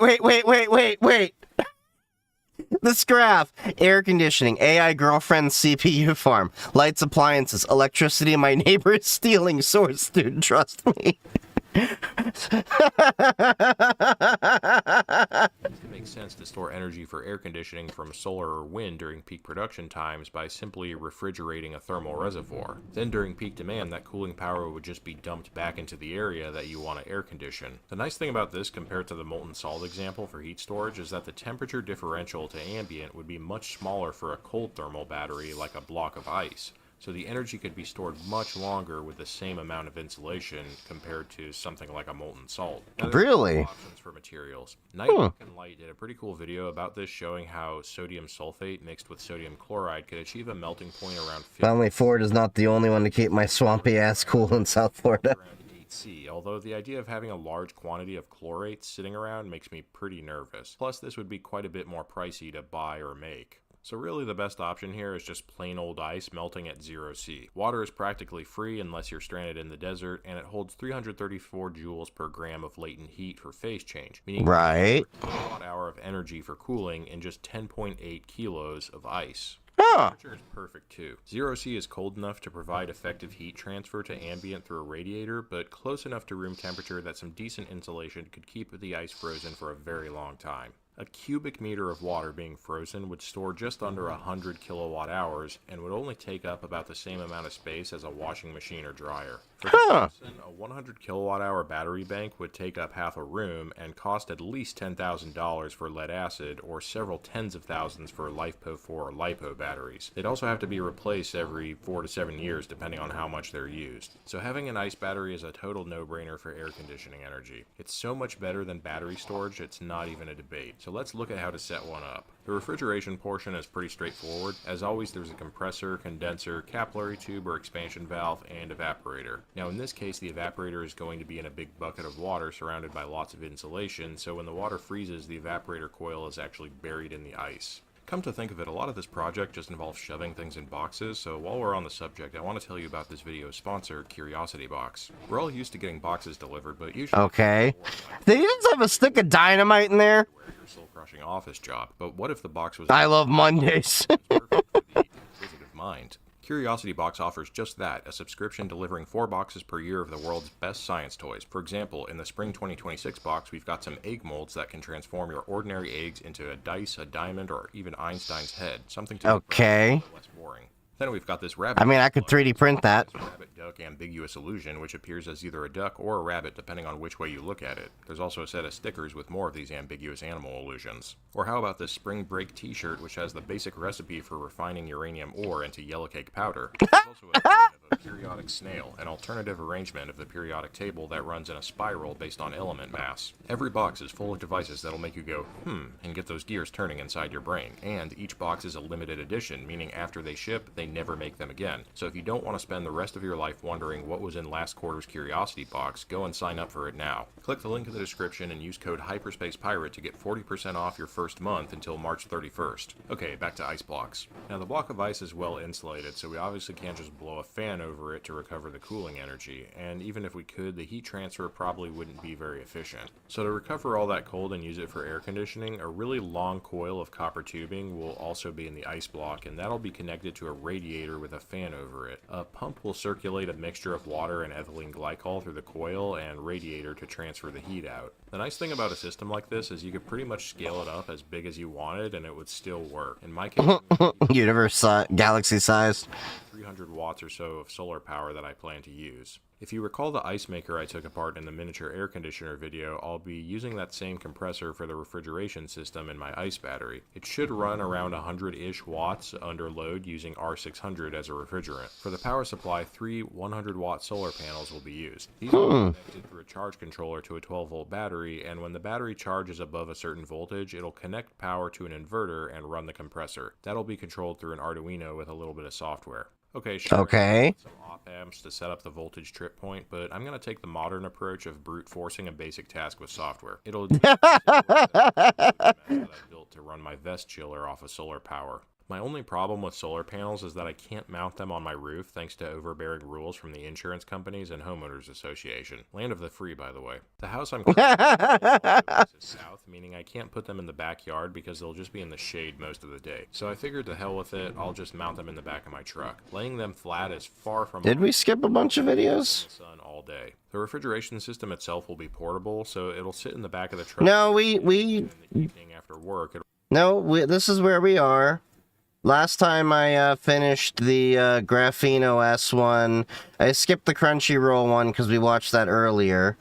And I think I even left a note. Yeah, start off on the donut one. This was the second video. Inside to provide cooling. The glycol pump and the radiator fan will run off the battery. Me wondering what device in the home lab is spinning at full power, forgetting I'm pulling a new GGUF manifest.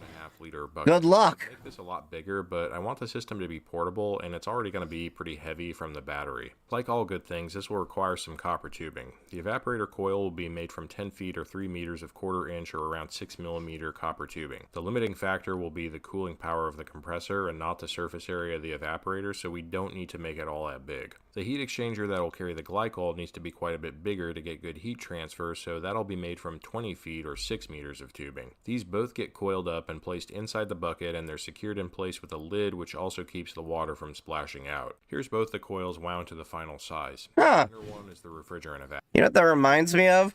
That reminds me of a worm that we used to make for moonshining. You'd used to put a worm in a bucket, kind of the same way to cool down distilled whiskey. Look, I'm a man of many talents. Evaporator. I filled the bucket most of the way to the top, but not all the way to give the water some headroom to expand when it freezes to ice. Then I drilled a couple holes in the lid for the tubes and added some caulk to keep the water from splashing out when it's liquid, and we're pretty much good to go where the reservoir is concerned. The tubing for the glycol loop will just be press fit into the copper, and for the refrigeration side I made these adapters to 1/4 inch male flare fittings so that I could easily connect or disconnect the return line and capillary tube or expansion valve. This is the condenser coil, and it's way oversized for this application, but I had it handy, so that's what I'll use. This will actually increase efficiency a little bit since it'll bring down the average temperature and thus pressure on the high side of the refrigerator. Although it looks a little bit banged up, but it should be fine. It makes sense to have something this big for the power levels involved, but I don't need to make economic sense for an experimental prototype. Then of course we have our filter dryer, also a little oversized, but that's okay, and the capillary tube, which in this case is a 0.6 millimeter diameter. I'm going to try running R600, i.e. ordinary N-butane for a camp stove, not isobutane. This may require some adjustment, so we'll see what happens. The pressures are going to be pretty low with N-butane, which means the density and thus the mass flow rate is also going to be lower for a given flow restriction. So I might have to increase the diameter of the capillary tube, but we'll just have to test it and see what it does. The return line is just a simple tube with a flare fitting going straight back to the compressor inlet, but I'm going to need to vacuum out and charge the system, so I added a T with another flare fitting that'll go to a needle valve for servicing. Yeah, it makes sense. That pretty much takes care of the refrigeration plumbing. I'll go ahead and vacuum the system out and then charge it with some butane and see what it does.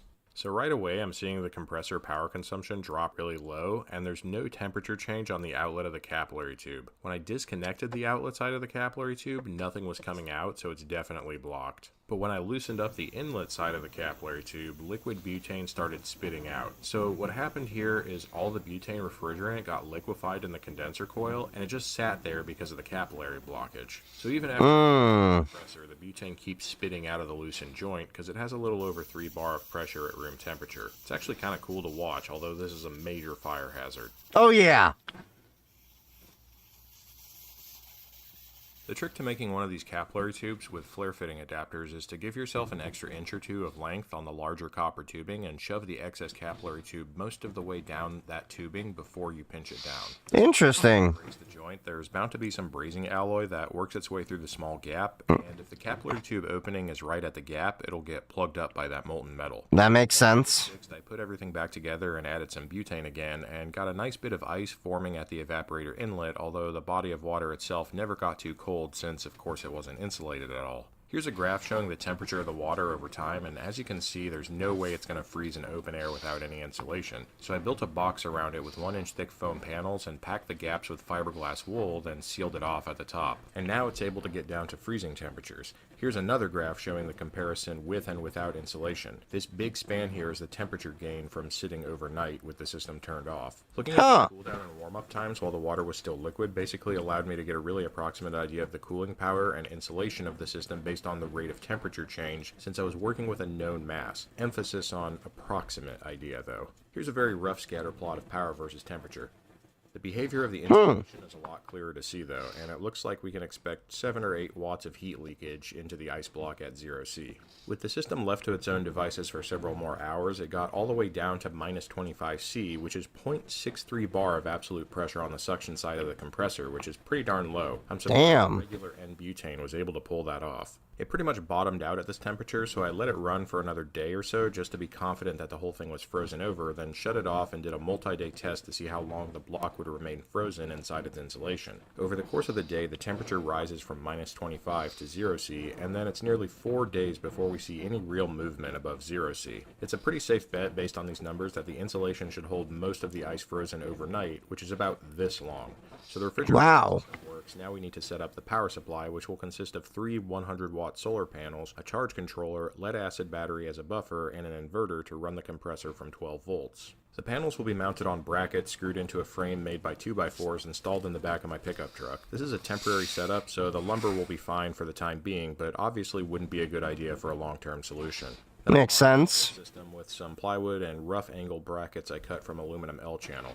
Not the prettiest enclosure, but it'll serve its purpose. It'll do. 35 amp hour, 12 volt lead acid. Now it doesn't need to be anywhere near borrowing from the lawnmower again. Lighter, but it's simply what I had on hand, so that's what I'm using. The solar charge controller needs the battery there as a buffer for running the load, and I'm not sure if the inverter can run directly off the charge controller's output, so I'm playing it safe and wiring it up per the instructions in the manual. Plus, I need a little bit of energy available to supply the 10 or 15 watts for the antifreeze pump and the fan when the whole system is in air conditioning mode, so it's just a useful thing to have. And I know somebody in the comments is going to ask, so I'll go ahead and point out that this is not an MPPT charge controller. From what I understand, it's essentially just a glorified DC to DC buck converter that takes in whatever the panels are supplying and outputs 12 volts or whatever is required to charge the battery. Alright, so all the electronics are makes sense. Box, but before I close everything up, I need to go ahead and connect the tubing for the ice block's heat exchanger coil and plumb that to a radiator and the pump that will circulate the glycol antifreeze. I have a question about self-hosting. I'm new to it and unsure if I should use Ubuntu server, Debian, plus Docker since I'm new to Linux. At which one should I take the plan as to run multiple apps? So I use Ubuntu server for my stuff. Debian's fine. The issue with Debian though is that Debian stable tends to be really behind on packages, where Ubuntu is built on Debian and will tend to have faster updates for things. Both are completely respectable solutions to host your server on. But yeah, my Docker boxes and all of my servers and all that are usually on Ubuntu. Chief, I just saw a video of someone watching your stream and driving. Wait, what?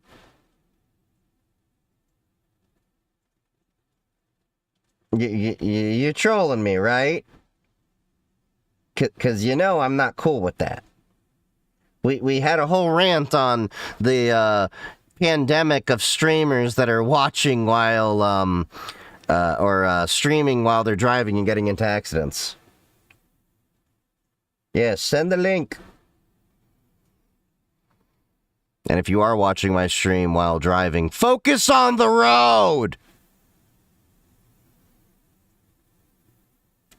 Still need to get rid of, but it seems to work okay otherwise. Here's a diagram of how everything is wired up electrically. We've got the 3 100-watt solar panels wired in parallel feeding into the charge controller. There's an ACS 712 current sensor that outputs an analog voltage that'll be read and recorded to an SD card by an Arduino. Voltage from the solar panels is also read and recorded through a 10-to-1 voltage divider. Dear General, I didn't send it. Kara did. Wait, what?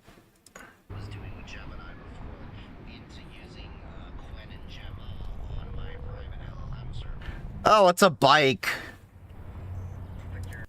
I mean, if you're on a bicycle, it's totally cool. It's Kara. Kara's on a bike. You made it sound like somebody was actually, like, driving. Like, in a car. And Kara does that all the time. Yeah, it's an electric bike. And I know that they focus on the road and kind of use me more as a podcast, if anything. The output of the charge controller charges a 35 amp hour lead acid battery, and its voltage is also read and recorded. When the battery voltage is above a certain level, the Arduino switches a relay which feeds the inverter for the refrigeration compressor and the fans. Then when it's time to use the ice block for air conditioning, this manual switch turns on the radiator fan and the pump that circulates the antifreeze fluid through the heat exchanger coil buried in the ice. Okay, now it's time to load the box into the back of my truck and hook it up to the panels with this XT90 connector. You know, old habit. Damn, that's a little bit of a sloppy solder job, but I mean, it'll do. From flying RC planes. The truck is at an angle of 6.3 degrees and I'm at a latitude of 28 degrees north of the equator. This is being done pretty close to the vernal equinox, so the Earth's tilt should be approximately 0 degrees. So the sun's angle I zoom for knowledge and comedic relief. 68 degrees. That's not as bad as I thought. I'm a man of many talents. Degrees away from being perfectly perpendicular to Many of those talents are not useful, but I have them. maximum at noon. It was about 11 a.m. when I first plugged in the system to the panel, so there was plenty of sun and it jumped to life pretty quickly. We started at 23C and got down to 2C in just under an hour. Damn! We're at over 13 volts with sunny skies at noon because the panels are generating more power than the compressor is using, so the battery voltage is going up. Then as some clouds start to move in, it gets overcast and the system is running entirely off battery power and the voltage has gone below 12. The clouds are pretty persistent and eventually the system shuts off altogether as it trips the lower limit of the battery voltage. That's why the fan is still here. Here's a look at the battery voltage and on state of the compressor for the first day's run. The raw voltage is somewhat noisy 1 Hz data. It's a nice little electric bike you got there, Kara. Average in red, so that basically each minute is a data point. Is that the bike you've been talking about for so long? That you were like trying to put some security system on and figure it out? Yeah, you got like the little messenger bag in there to do deliveries and all that. Not bad. How much that set you back and how far of a range and how fast does it go? In green, we have the on-off state of the compressor. Initially, there's a lot of cycling on and off as I was getting things set up, but once that's sorted out, it goes steady for about 6 hours. The average voltage data looks noisy, but remember that we're looking at a 6-hour span, so this is actually the result of clouds partially obscuring the sun throughout the day. So in these regions, there's a net positive production of power that's both running the compressor and charging the battery, but after looking at a few of these graphs, it was obvious that these relatively steady downward linear regions are where the compressor is running entirely off the battery and no solar power is being collected. And it makes sense that this data is less noisy since the battery is the only voltage source and there's basically no solar panel, so there'd be no reason to have fluctuations up and down. This is a graph of the second day when we had only about 3.5 hours running because it was mostly... So you might need a beefier battery. Around noon. One interesting thing to note is how much the compressor drops the battery voltage. This effect is a lot more pronounced with lead acid batteries compared to lithium ones of a similar capacity. Oh yeah, I guess that makes sense. The compressor is running exclusively off battery power are pretty obvious in this one, and by 2 p.m. we've basically got no usable solar power to work with. This is the third day of running, which was by far the best since it was totally clear skies all day. Again, we can see that big voltage drop that happens when the battery gets put under load, and it doesn't appear to run off battery power until a little after 4 p.m. There's two pretty big trees both to the east and west of me, and that's the main reason we're not seeing the system cut in until around 10 a.m. and it quits at about 4 p.m. If I was in a flat open field, it'd probably be more like 8 a.m. to 6 p.m., but that's just the drawback of having the panels down at ground level. Anyway, 3 days is way more time than the system needs to freeze the ice, and by the end of the third day it was well below freezing temperature. So let's haul it into a small space and see how the air conditioning portion performs. The scale of this particular unit is most suited to something like a camper or RV, so as a test, I'm going to use the cab of my truck and monitor both the temperature of the cooling air and the temperature inside the cab over time. Alright, the pump and the fan are running and pretty quickly we get a lot of condensation on the radiator. Here you Condensation.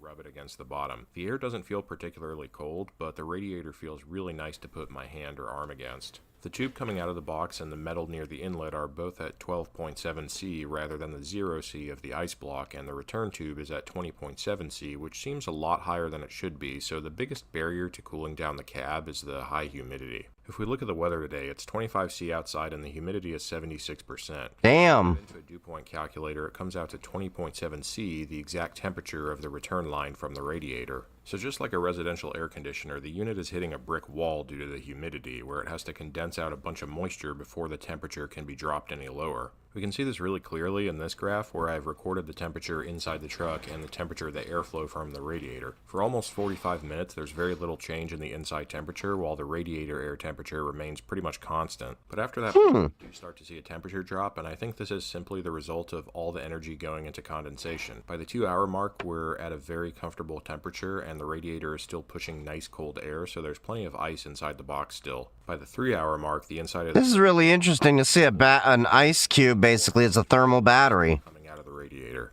So this experiment was a total success, with my only complaint being that the power of the system in air conditioning mode was a little bit weak, so going forward a larger heat exchanger buried in the ice and a pump with a higher coolant flow rate would be a necessary upgrade. While this system is technically portable, it's pretty heavy between the mass of the ice reservoir and the refrigeration system, so it would be better suited as something installed in a vehicle or a household. Obviously it would be way more effective connected to a vest, and the mass of the ice could keep you cool all day and all night. The results of this project were good enough that I'm planning to build a larger scale version in the future with over 1,000 watts of solar panels and a thermal reservoir to carry several hundred kilos of ice. Jeez.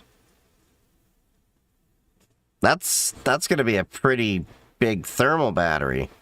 But that's interesting. Huh. All right, next video.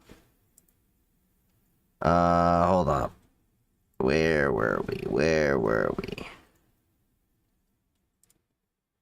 Next stream. All right.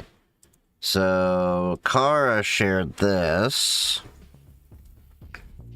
RUView. Oh yeah, the Wi-Fi. The ability for you to basically see people through Wi-Fi and stuff like that. Yeah, there's been various versions of that. You can do this for literally any kind of signal out there, but Wi-Fi, of course, is one of the most prevalent ones that you can easily work off of. But yeah, Wi-Fi dense pose turns commodity Wi-Fi signals into real-time human pose estimation, vital sign monitoring, and presence detection. So, yeah, that'll be interesting. And I have no clue why the TikTok decided to put me on. The TikTok does this random thing where once in a while it'll scroll me to someone else and then I get people's things there. Alright. Anyway. So, yeah, this is a pretty interesting little board is on Amazon. What's the board?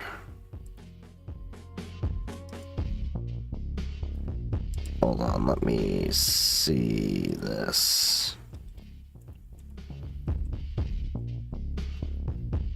Oh, yeah, just an Espressif ESP32 board. Yeah, those are pretty. It's $15. You can freeze fat from the body with ice. Yeah, I mean, you can do a lot with that. Alright. Next video.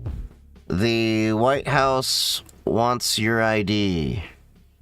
So, this is probably touching base on how Donald Trump has been trying to push for like some kind of a national voter ID card and national ID, which I don't agree with the idea of beyond a passport. Well, it's happening. National ID age verification is coming to the United States, with the White House and by extension the Trump administration committed to winning the AI race for the American people. Yep, so basically mass surveillance and collecting everyone's biometric data. They snuck in stuff about age verification in here, and I guess they just thought that we wouldn't notice or something. But yeah, we have some of the full documentation here, and yeah, they are talking about age verification nationally, and it goes without.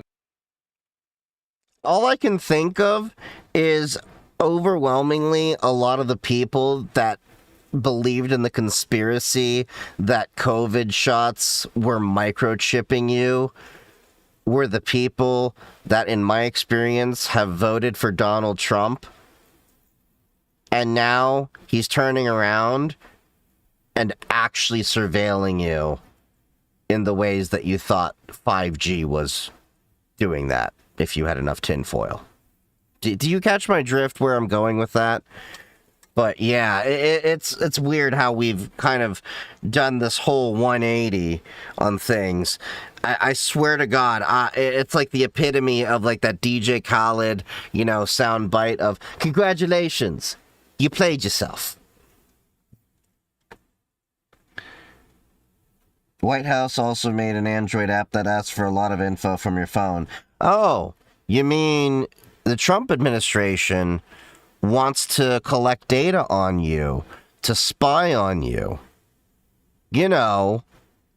Like Republicans were fighting against Democrats for so many years, but then suddenly you get a Republican in power and suddenly they don't care about the wars and all of this stuff, and they're okay with it when their guy is doing it. And this is the problem with Democrats and Republicans very often. It's okay when it's their guy doing things, but not when the other guy's doing the same things. But here we are. This world's effed up. They thought Revelation 13:17, Mark of the Beast 666 was about a mark. It's about verification to buy, sell, and use things. That's a good way to put it. I'm not too well versed on the book of Revelations and all that. I just know a bit of some surface level stuff from what I can remember from when I studied that whole thing many years ago. Not my religion, but I at least like to have an understanding of things. I've kind of forgot a lot of religious studies on various different things. Outside of my thing, but yeah. Just saying, I've said this in other videos too, but I just find it so funny that their whole point is to... Never got the vaccination. The whole thing was a shit show. So what? They all do that shit.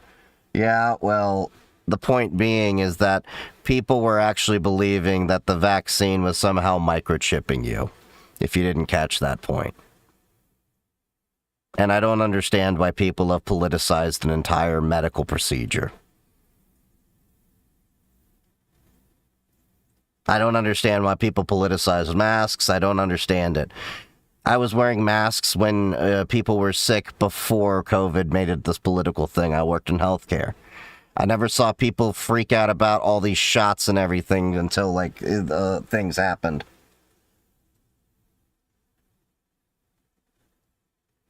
Yep. Look, I worked in the medical, the medical healthcare systems for IT and everything for many years. I'm not by any means a professional when it comes to medicine, but I will defer to medical professionals when I, don't know things, in the same way that people should defer to, say, their attorney when they don't know things on the law, or you defer to a technical professional when you don't know things on technology. Yeah, there's no dropped frames right now as far as I can see on OBS, so it may be you.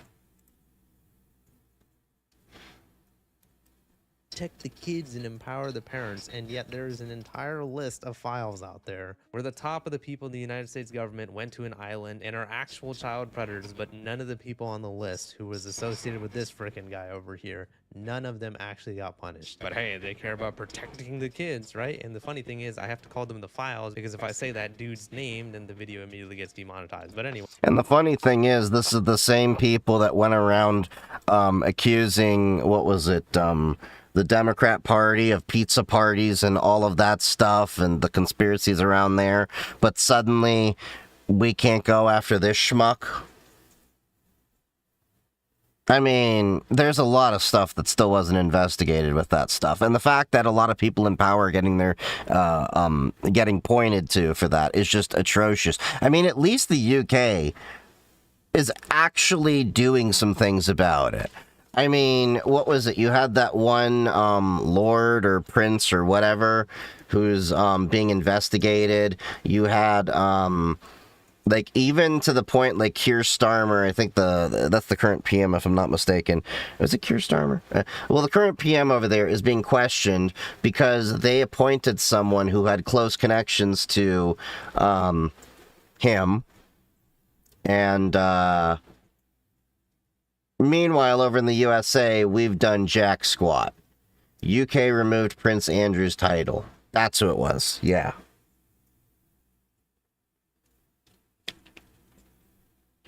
But this is just the proof. We have 3 different levels of justice. Rich equals look other way. Middle class, half and half. Jail free. Poor, low income equals jail.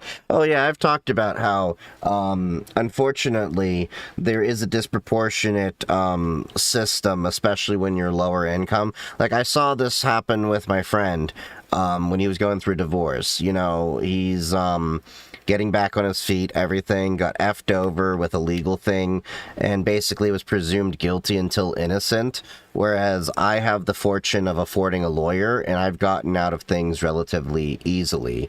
Not anything major. It's all been, like, cybersecurity related stuff, like, you know, because cybersecurity gets you into, like, the whole gray areas of things. It's like, did you have permission to actually access this area? And it's like, yes, I did. There's been a couple of times where I was almost arrested for lockpicking on things that I was actually authorized to do. One is a part of a penetration test for a physical pen test. This was many years ago. And then there was the other one where my aunt locked herself out of the house, and she's like, wait, my nephew knows how to pick locks, so I'll just call him, because the most he'll charge me is making some lemon bars. I'm a sucker for her lemon bars. And look, you call a locksmith, they're going to do the exact same shit, or they're going to drill out the lock, and then you're going to have to replace the lock, so. But yeah, there definitely is, yeah, we can go on a rant about that. Let's go look at some of the freaking documentation. So yeah, Donald Trump. Moving on. AI legislative framework to try to protect the kids and empower the parents, which again is funny because if you want to empower the parents, why are you forcing mandatory ID age verification across the country? Wouldn't the best way to empower the parents be, oh, I don't know, let them make the decisions for their kids instead of the government doing it first? But yeah, they claim that they want to win the AI race so humans can flourish, which is a paradox within itself. But anyways, here are some of their main goals for how they're going to try to protect kids using AI. So parents are best equipped to manage their children's digital environment and upbringing. The administration is calling on Congress to give parents tools to effectively do that, such as account controls to protect their children's privacy and manage their device use. You mean the things that already exist on pretty much every single major social media? Yeah, that already exists. Already have parental controls. The only problem is when the parents don't give a crap about the kids and throw an iPad at them and let them play on it for 10 hours a day. Yep. The kids are bound to see some bad stuff on the internet if they get unregulated use to the internet. Yep. Formal documentation here, and I will show you guys what they're really referring to is age verification. But anyways, the administration believes that AI platforms likely to be accessed by minors should implement features to reduce potential sexual exploitation of children or encouragement of self-harm. Again, they're trying to dance around the issue and they're trying not to say age verification, but what features are they exactly talking about? Parental. Well, when it comes to AI, the only CSAM issues that we've actually been seeing in respect directly to AI is they're generating the CSAM. Like, Elon Musk's, Grok? Weren't they, like, charged with a fine or something like that by the EU for that? And then the encouragement of self-harm, again, parents should be involved in what their kids are doing. And if anything, a lot of the companies should have heavier safeguards around the systems. Controls, which again, like I said, pretty much every social media company already has. Next one is safeguarding and strengthening American communities. AI development should strengthen American communities and small businesses through economic growth and energy dominance. The administration believes that ratepayers should not foot the bill for data centers. So this is just some more AI related stuff. Respecting individual property and supporting creators. Okay, cool. You know what you're gonna need to do to fix the rate hikes and everything? You're going to need to rely on renewable energy, and you're going to need to push for nuclear energy to happen more. And we need to move away from a lot of the fossil fuel energy. Because the reality is, it's one, not a sustainable model, but if we're talking at the economics, the geopolitical issues of being tied to fossil fuels, that creates a security issue for any country dependent upon it that does not have access to oil themselves in both the production and refining capabilities. The USA does not have the ability to produce and refine completely for our own needs to be self-sufficient, from my understanding. And even then, we should move more towards a renewable approach regardless, with more of a decentralized grid that allows for storage and load balancing and all that a little bit better. A lot of our infrastructure is really outdated, decades old. It hasn't been updated, and data centers are building out that now. Data centers are having this requirement of they have to create energy generation on site. But what does that necessarily look at? Are we looking at like Bloom Energy servers and stuff like that? Have I caught up to One Piece? Yes, I just finished episode 1155 tonight. So I'm all up on the Egghead arc, and I'm waiting for Elbath. So if you're not familiar with Bloom Energy servers, these were a technology that one of my clients many years ago was actually looking at getting many years ago. It's a fuel cell that a lot of servers actually use. So basically, they convert fuels into high efficiency electricity. So like data centers like AWS, Microsoft and such have actually used this to convert energy and reduce a lot of their power usage. Basically, if I remember, this was natural gas or stuff. But yeah, there's a lot of different ways that these things can operate. But either way, you're going to need data centers to not rely on the conventional power grid as it stands, because the power costs that we've seen, it's gone up insanely. So in 2020, I was paying roughly, in terms of energy supply charges, I think, what is it? I want to say like 3.4 to 3.7 cents per kilowatt hour. Okay. I'm now paying like, if I remember, it's like 10.3. That's my rate. My electric costs in terms of supply have gone up about a little more than 3 times. It's insane. But yeah. Preventing censorship and protecting free speech. 6 days remaining until they have the new episode for the Elbath arc. Nice. Across the entire country. What the hell is that if it's not censorship and the violation of free speech? You literally won't let people use certain social medias if they don't go ahead and provide an ID or an AI facial scan. That is censorship at its worst. Yeah, that is censorship in my view.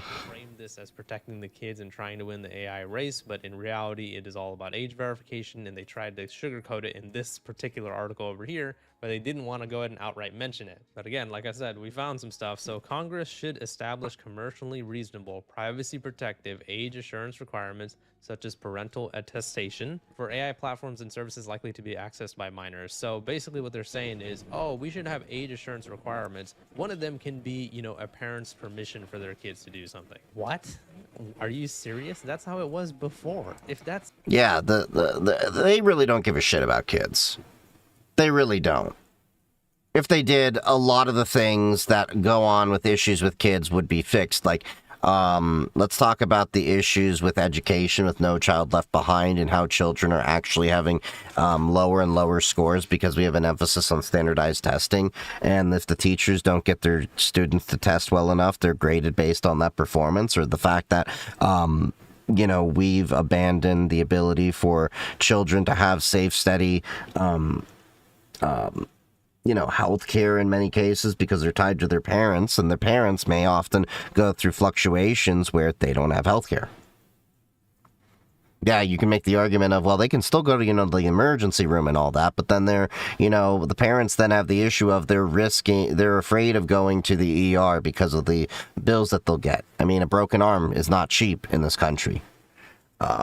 That's just one small example. They really don't give a shit about kids. And to the biggest, glaring proof of how they don't give a shit about kids. Look at what they've done with the whole guy who necked himself in prison. I'm not going to say his name, but you know who it is. Starts with an E, ends in Steen. That whole situation. That's proof enough they don't give a shit about kids. How about the fact there's no such thing as a safe space anymore without paying money because apparently walking the mall is now seen as a threat? Wait, what? You serious? Is that a problem? I guess that makes sense because if you go to the malls now and you're under like 16 years old in a lot of these places, after a certain time, you're basically, considered to be like an issue. Timothy Chalamet? What about Timothy Chalamet? Am I missing something here? The most I know about Timothy Chalamet is that who is it? Somebody joked that it sounds like something that Adam Sandler would say randomly, and at some award show he did go up to Timothy Chalamet and go, "Chalamet!" That's about all I know about the dude. We had a shooting at my local mall a few years ago. Oh yeah, we've had shooting at my local malls a few times. Most of them don't make it to the paper, but they happen all the time. It's the case, then why are you guys pushing ID age verification across the entire country and the world as we speak? If all you guys really wanted was parental consent, how are you guys even going to enforce that without ID age verification? They're trying to dance around the subject. Oh, bad example for the name of Steen for the AI mod. They keep saying robust tools to manage their children. My kid's not allowed at malls at the age of 16. Controls. Because, unfortunately, if they're under 16, there's like, they associate them with being like hooligans or whatever the term, I guess you would say, is these days. And yeah, there's a lot of good kids, but the few bad apples spoil the bunch.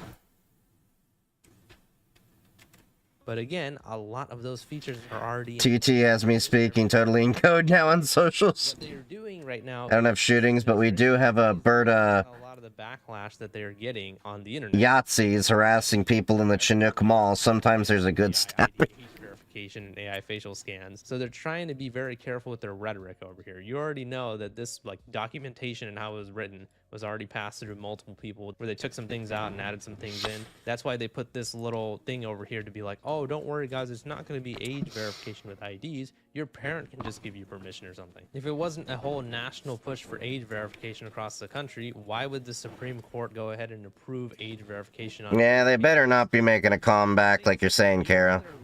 it was like, okay, so if a website has a third of their content being nudity or adult content, then there should be age verification on the platform. Newsflash, that's literally every single social media that you can think of. All of them are The internet was made for.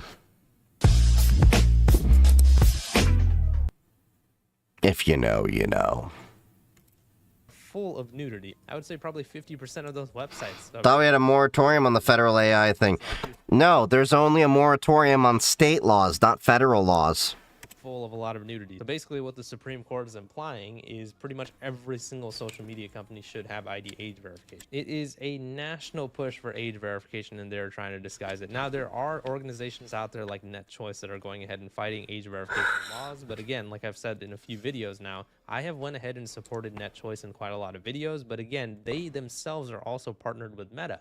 As you can see over here in their members list, Meta is right over here. Now, as you guys, I'm sure recall, if you guys have seen the videos recently, Meta is actually the company that is funding all these ID age verification laws across the country. They are the ones that are lobbying and actually paying politicians to create bills around ID age verification and AI facial scans so they can collect biometric data on everybody in the country.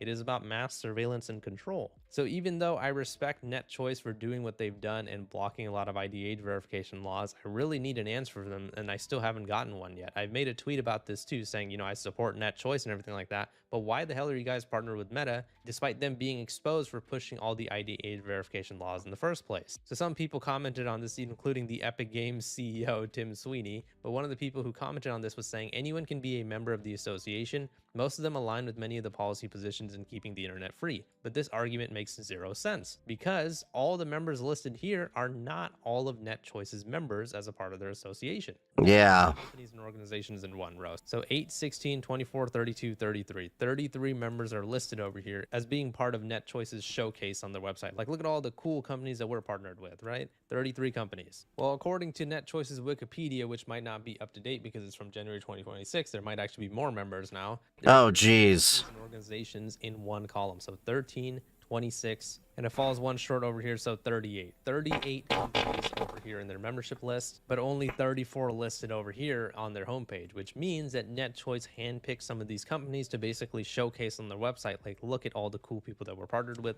all the popular companies are actually on our side. But again, NetChoice, I'm going to imagine, found out that Meta was actually going ahead and funding all these ID age verification laws at the same time that we did. There was a Reddit post that was made talking about how Meta is going ahead and funding all these ID age verification laws. So what is NetChoice going to do about it? Find out when they would stop their partnership and association with Meta, because Meta is actually the villain in this whole situation. But not only has NetChoice not done that, but they've also not removed Meta from their homepage in terms of who they're associated Oh, with. jeez. I really feel weird about NetChoice as well. And I know people are going to argue that there are some of these other companies and organizations that have went ahead and supported age verification as well, but it's a little bit different when Meta is pouring in millions, possibly billions of dollars into age verification funding. If you don't know what I'm talking about, watch this video I made over here. The Reddit post goes into great detail. But anyways, back to the whole national ID age verification laws that are being presented right now. The White House and the Trump administration really tried to farted? go in and thought That was my chair. but again, they're going to try to use this whole guise of protecting the kids. That's why we have mass surveillance, right? When in reality, like I said at the beginning of the video, if they really cared about protecting the kids, they would arrest pretty much everybody in the top of the government right now, because they are all in the files and they have all likely been a part of being child predators. So basically the hypocrisy is insane is what I'm trying to say. But yeah, national ID age verification could be a thing soon. If this administration gets their way, Good God. all of our information, and there will be absolutely nothing that we can do about it. Now, normally this would be the part where I would go ahead and promote NetChoice over here, because NetChoice was doing a good job fighting ID age verification law, but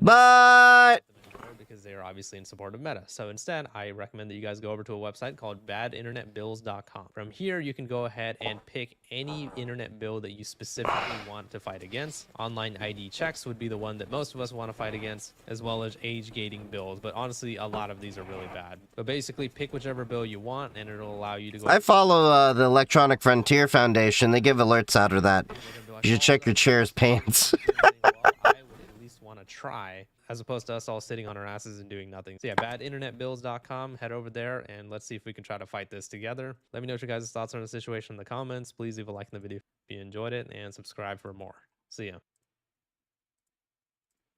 All right. Next video.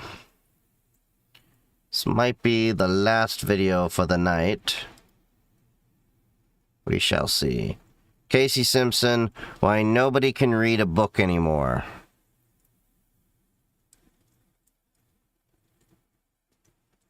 All right.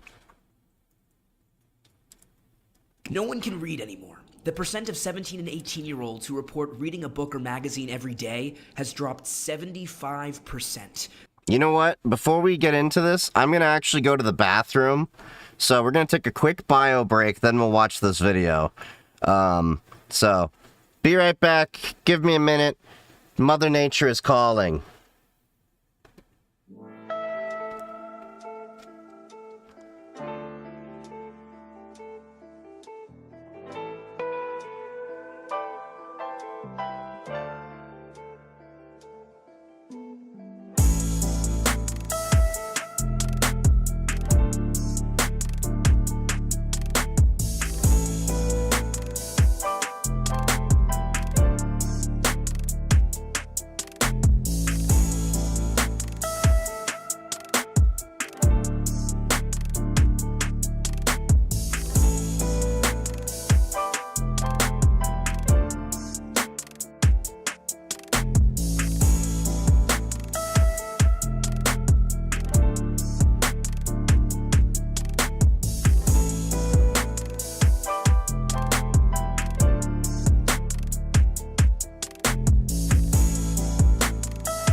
You wish you had a chaos button? Just program one. Alright, we're back. Sorry. Mother Nature is screaming at me.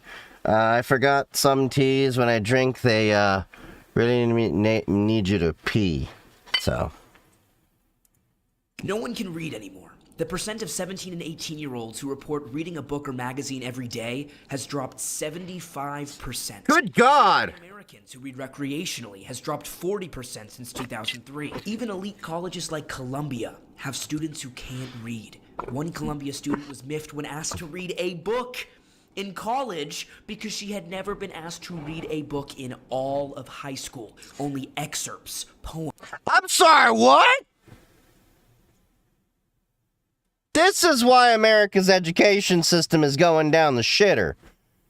You went through all of high school, made it to college, and you've never read a book? Look, I may not read books that much, but you bet your ass I am reading manuals and pages upon pages of regulations and, you know, transcripts of different things and all that different stuff. So I could very well be reading equivalent. I do read 2600 magazine at the very least. Yeah, we had whole textbooks we had to read. Once in a while, I had to read the books for the CISSP, for a bunch of my certifications and stuff like that. I mean, when I was a kid, I read all of the Harry Potter books. I read a whole bunch of books. I mean, I have a whole bookshelf there of various books I've read. In my religion, of course, we had various different books we read as well that went on. And you'd even, you know, have, yeah, this just blows my mind. You went to college and you get upset because you have to read a book? You know, maybe we do need to actually fail children and not let them pass on in a new grade. Like, this standardized testing BS has gotten way too far that I think we need to actually question ourselves about how kids are actually learning and if they're actually succeeding, because it feels like we're setting them up for failure. Don't need books when you got Siri. That's a whole other problem where, I struggle a lot with, you know, this idea, but I'm leaning more towards, I don't think that maybe even kids younger than 16 should use AI or have access to AI. Because I think that they need to develop critical thinking skills. I may, you know, be a little bit more hesitant on age-gating kids to social media, but access to AI, where the AI ends up doing the homework for them and essentially does the thinking, because there's way too many kids out there that are believing whatever AI is telling them and not being able to fact-check and know the difference, because, there's actually a problem where I was reading up that actual images from the Holocaust, actual images, there are kids now, because of how AI imagery was, that think that those were fake. They think that they are AI images. I want you to think about the consequences of what will be happening if we have kids that think actual historical events that we have evidence of will not believe it's true and that just think it's AI. That is pretty dangerous. Oh yeah, none of it was fake, but the reality is, now the kids that are learning today were thinking that, you know, like what happened to Anne Frank was just made up. Like, think about the consequences of that. And how would they, well, they're not reading books, so why would they know the Diary of Anne Frank?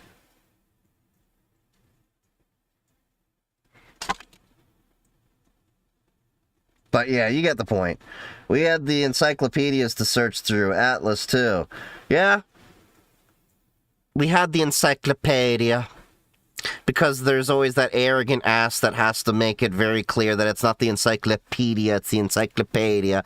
I only know that little petty fact from Ted Mosby in How I Met Your Mother because he went on that rant about it, okay? News articles. Compared to 1976, the number of high school seniors who For fun, I tried Seattle's supposed AP math class. It was equivalent to my 10th grade workplace math. What the hell? said they've read 6 books. They never taught us media literacy. Yes, you did. It's called The Curtains Were Blue. For fun in the last year has gone down 71%. Even in my college, professors are abandoning books and just hoping that their students will read the excerpts they assign. And half the time, they won't. And What? it's comprehension and abstract thinking in general that's in peril. I know people who... Oh, that's been a problem. of Harry Potter and the Prisoner of Azkaban, and the average American now reads below a 6th grade level. For context, these are books written at the 6th grade level, and this is an excerpt written at a 6th grade level. And finally, 20%... Hold up. And this is an excerpt below a 6th grade level. For context, these are books written at the 6th grade level. Okay, A Wrinkle in Time, The Giver, Bridge to Terabithia. Okay. Holes, Red Holes, actually was in the play of Holes for my school. I was Mr. Pendansky, for those wondering. Percy Jackson and the Olympic. Okay, yeah, I'm familiar with like most of these books. Okay, fair enough. Not difficult, but great books. And this is an excerpt written at a... Damn. 6th grade level. And finally, 20% of adults just can't read. What's going on here? How are 20% of adults not being able to read? You know, the lack of reading comprehension actually explains a lot of the issues that I've been seeing with the latest generation coming into cybersecurity, because I will send them documentation and I'll say, read this documentation, you'll figure out the problem, or study this, and then they'll come back to me, and then it's like they didn't know, it's like they didn't even, like, read the shit, and they're like, well, I don't understand, you know, like, well, how do I do this? And I'm like, dude, it was in the documentation, it was like page 1. I do remember reading The Giver in high school. Yeah. I mean, I don't remember much about it because it was so long ago, but I remember reading it. I remember Harry Potter, but yeah. Craziest tweet go viral. It says, call me crazy, but in 10 years, being able to read and write on a normal level will be considered a skill. Well, I will and did call you crazy because that shit is considered a skill right now. And the worst part about everything, I never learned how to read. 1,000 points to anyone who gets that reference.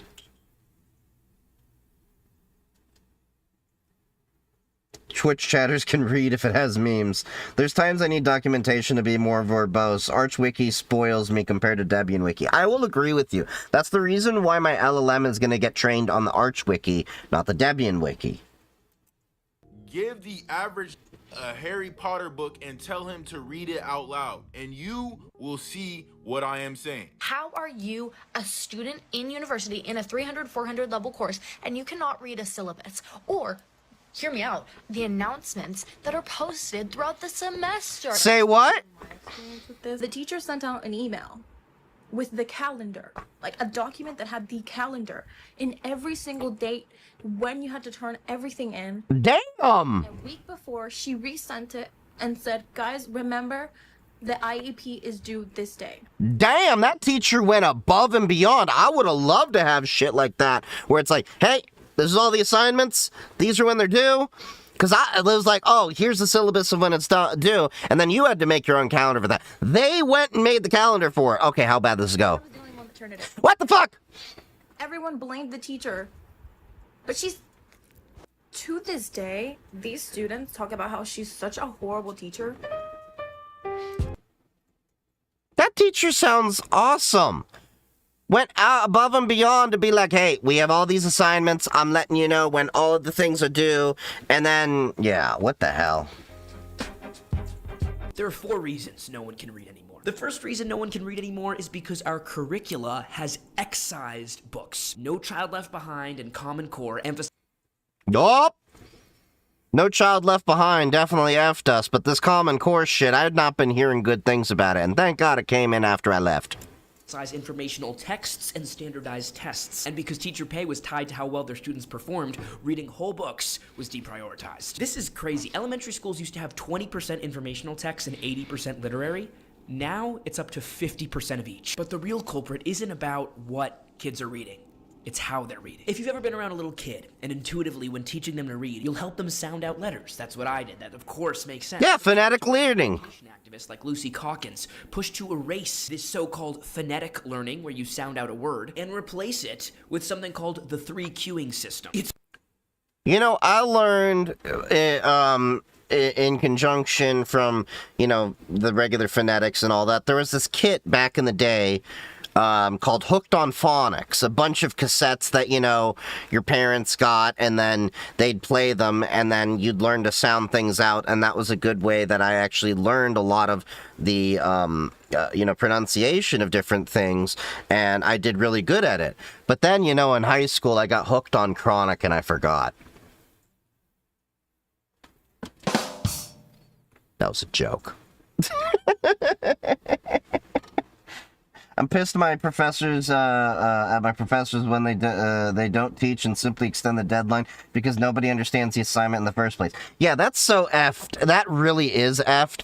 Like, I'm in, you know, WGU, as you know, and, I'm already doing assignments faster than, you know, they get assigned a mentor, basically, that stays on top of everything. I'm basically doing assignments really, really fast. Well, I've been dragging ass on a class for, like, the past 2 weeks, just because I'm giving myself a little bit of a break. But I still got, like, 2.5 months. But I've knocked out 11 courses this far into the semester. So... yeah, I don't sympathize with the extending the date because people didn't understand the assignment. If you didn't understand the assignment, you should have spent office hours to go talk to the teacher to better understand the assignment and what the requirements were.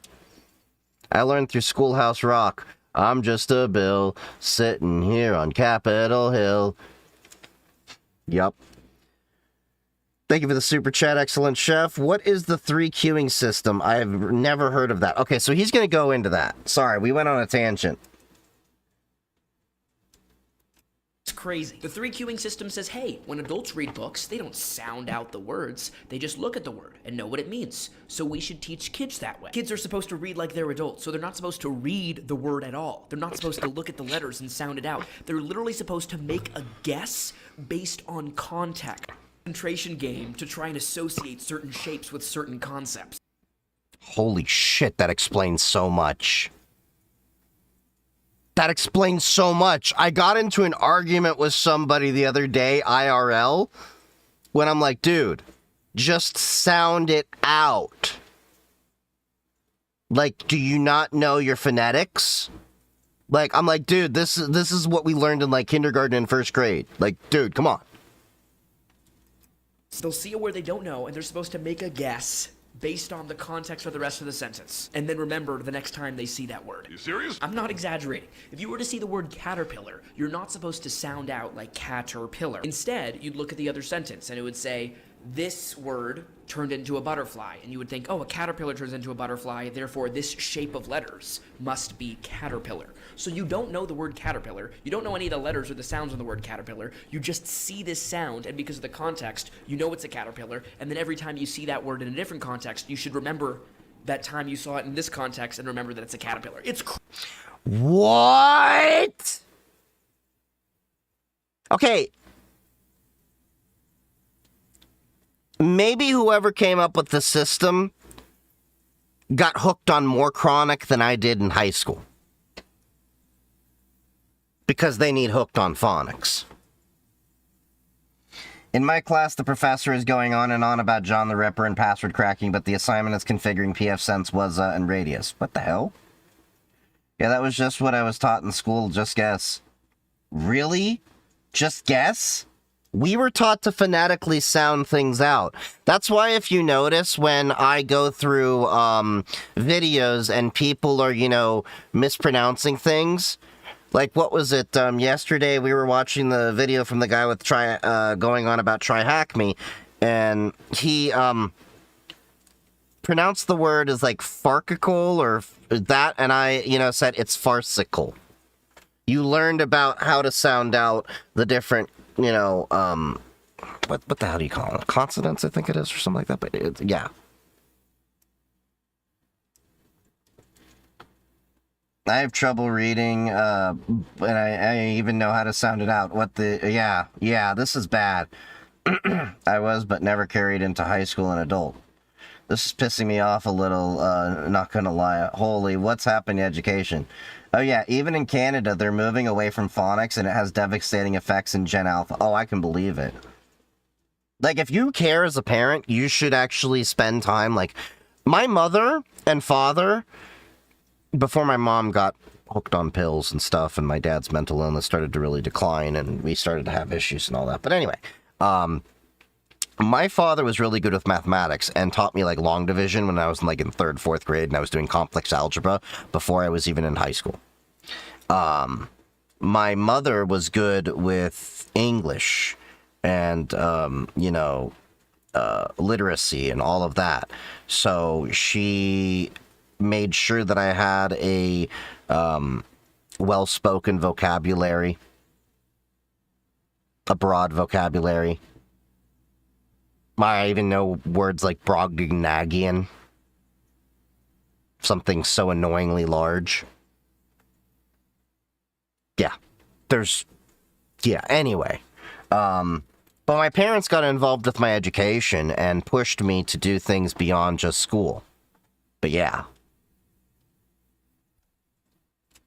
Crazy. It's crazy. It's literally like designed by Psychowitz from Victorious. I don't know. How are you supposed to understand caterpillars? Plural when you add an S, since you're so used to that specific combination of letters. How are you supposed to understand if there's another word with the same root as caterpillars? It's just a crazy concept overall. So imagine you're a kid who learned the shape of like caterpillar in Times New Roman, and then they switched the font to like sans serif, and you can't read. Oh shit! I didn't even think about that. In caps, in all caps, you can't read it anymore because you've just memorized that one shape. Professor, you're assigned to kill a mockingbird, but it's not written in the font of sans serif, and that's what I learned English in, and that's all I can recognize now. Just to really drive home the insanity of what I'm saying to you, the 3 queuing system means you never learn any letters. You literally have to memorize every single word in complete isolation. You don't recognize word sounds, you don't recognize strings of letters, you don't recognize anything. You just have to memorize each word. I see the...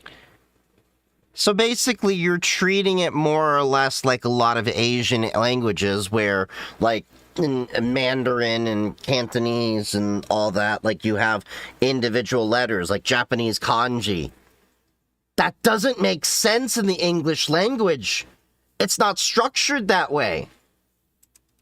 Word rabbit, and I don't know any sounds in the word rabbit I've just seen in sentences before. That shape of a word with those letters was a rabbit before, so you just memorize every single word rather than understanding what makes up a word. The whole point of having an alphabet in the English language is so you can combine letters and you don't have to memorize a symbol for every single possible word. Exactly. We are regressing so far, we are regressing back to ancient Egypt. But Lucy Calkins and other activists have been sued by teachers and parents who see that their kids can't read because they were never taught to read. This is absolutely terrifying. Literally 1 in 4 of U.S. elementary schools used her curriculum until finally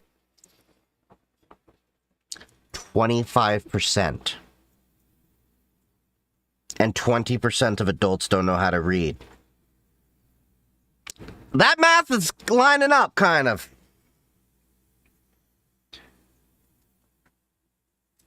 Finally, the National Institutes of Health, run by JFK's sister and Arnold Schwarzenegger's mother-in-law, categorically found that phonics instruction that we talked about earlier, sounding out the words, produces significant benefits, obviously. Look, when I was first learning guitar, I would try to make the shape of a chord. I would place one finger on a string at a time. More advanced players would be able to place all their fingers on at once, but I was still learning. If I had tried to put all my fingers on at once, I never would have learned the proper chord shape. And it's the same for reading. But I swear you can't make this up. Some activists said we should change the system because it's too boring. Having kids read and understand English is too boring. They're so boring. I swear they do a better job than Nembutal or Trazodone in putting children to sleep. This balanced literacy teacher actually discourages her student from sounding words out. Stop doing that. Stop. You can't sound out.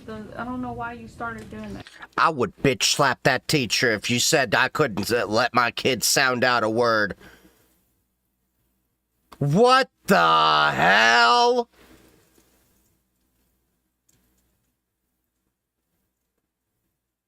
That is a failure of a teacher. Oh, don't sound out the word. You can't sound out the word. Kid is literally there trying to do the right thing. She needs a visit to the desert with no water. Instead, the child should Look at the picture and try to guess the word. And finally, when parents saw enough of what their kids were learning through lockdowns or through podcasts like this one that exposed the dangers of getting away from phonics learning, finally educating the right way with phonics struck back. States quickly started passing new science of reading laws that put more emphasis on... Oh, is that John Stossel? Oh, nice. I used to like watching his stuff. He was actually a really great journalist. I'll have to catch up where he actually is now doing things. Phonics. Mississippi, in particular, followed the 3 queuing method, the caterpillar method, until 2013, when they dramatically reversed course and switched to phonics. I was one of the 2 students at my grade 12 high school English class who enjoyed reading. I had a part-time job so I could purchase a series I loved. Oh, what series was that? Curious. Yeah, I missed the Stossel-esque, what'd you say? The Stossel-esque investigative journalism. Oh, I loved his deep dives. It was like no nonsense, no BS. It was just... And he'd have a little humor in there once in a while, but it was straight to the facts. Like... I loved his coverage of things, of many different topics. Like, I learned so much about so many topics thanks to his coverage on things. And it's weird to say that there were actually cases of I would actually watch news just because of certain reporters, but John Stossel was one of those people. Like, if I found, like, he used to have a TV show back in the day. I know you all are going to be like, ugh, Fox News. John Stossel was probably one of the few decent people. But this was like many years ago. And he came from ABC, mind you. And he was doing this stuff great on ABC and stuff. Meanwhile, teachers are getting in trouble for using Assassin's Creed Education Edition to enhance history lessons, so students have even more context for what happened. What the hell? This is the only time I will be a Karen and be an asshole toward the school. Yeah. And in that time, Mississippi has gone from 49th in the country for reading to 9th in reading. What?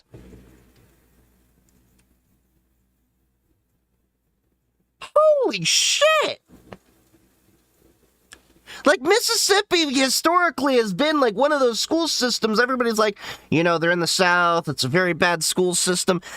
That should tell you how far we've fallen. The transformation is driven by the 2013 Literacy-Based Promotion Act, which mandated intensive teacher training in science-based reading, phonics, provided literacy coaches, and required third-grade reading proficiency for promotion. You know how bad it is when I can say, we need to do what Mississippi did. Louisiana is effed. Anyone with money puts their kids in private schools. That's how it's been in a lot of places. Who's the dumb now, y'all?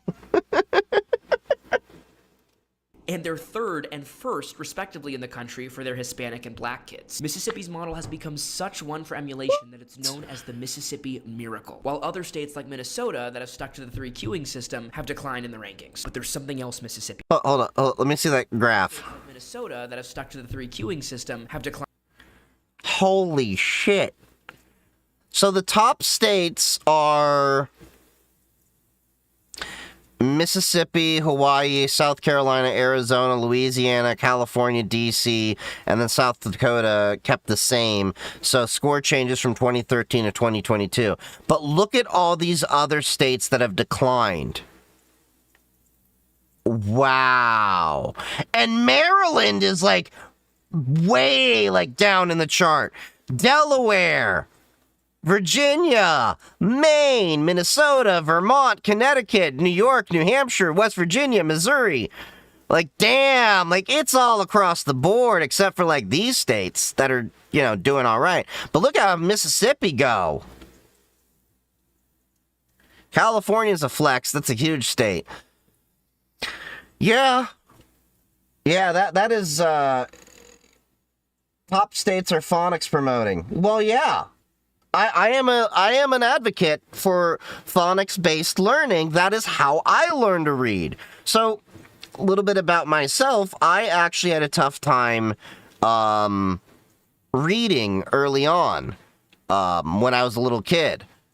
My mom got me the Hooked on Phonics program and then sat with me and got me, you know, into, you know, learning to sound things out. And then I went from being below a reading grade average to I think when I was like in 4th grade, I was already reading at like an 8th grade level. Something like that. I was already reading some like sophisticated stuff. In the rankings. But there's something else Mississippi did, which was they started holding kids back again. I wonder if those declining states have large poor populations, COVID-affected, impoverished communities, and more. But here's the thing. Mississippi is an impoverished state. If I recall, Mississippi poverty rate ranking. Mississippi consistently ranks as one of the poorest states in the United States, often ranking first or second in poverty rates. Recent data indicates a poverty rate around 18 to 19.4%, with nearly 1 in 5 residents living below the poverty line. So the fact that Mississippi, one of the if not the poorest states in the United States, is beating everyone else in reading, should tell you it's not so much of a socioeconomic issue that plays other roles, like in terms of kids that are, you know, well-fed, being able to do better on tests and things like that, and we're not going to go down that rabbit hole. But yeah. On my last video, someone very Chestertonianly commented, the consequences of never facing consequences will be very consequential. Oh, damn! Kids or parents feel bad, and to not make the schools themselves look bad, schools have systematically stopped holding kids back. It is crazy how so many adults are illiterate, that the fact that You learned to read and write 2 languages as a kid. Phonics-based learning in both languages, BTW. I wonder if other languages changed too. So yeah, my family, of course, I was required to, learn a couple of languages, French, Moroccan. So, je parle un peu en français. I speak very little French. I still can, you know, at least read it and kind of understand it. It's a lot worse than it used to be because I haven't flexed that French muscle in a while. But I can also read and write in Hebrew. And I can even do some of not just cursive in English, but cursive or script as we call it, in Hebrew. can't read at like a 6th grade level. You know, in education, it's always, oh, no child left behind. But in reality, we need to leave some of these motherfuckers behind, all right? Because you should not be fluent in English, and according to Americans, based on their level in English, I'm fluent in French. No child. Which is to say, not. Oh, really? Well, it wasn't long ago you were talking about giving kids a head start. Head start, left behind. Someone's losing ground here.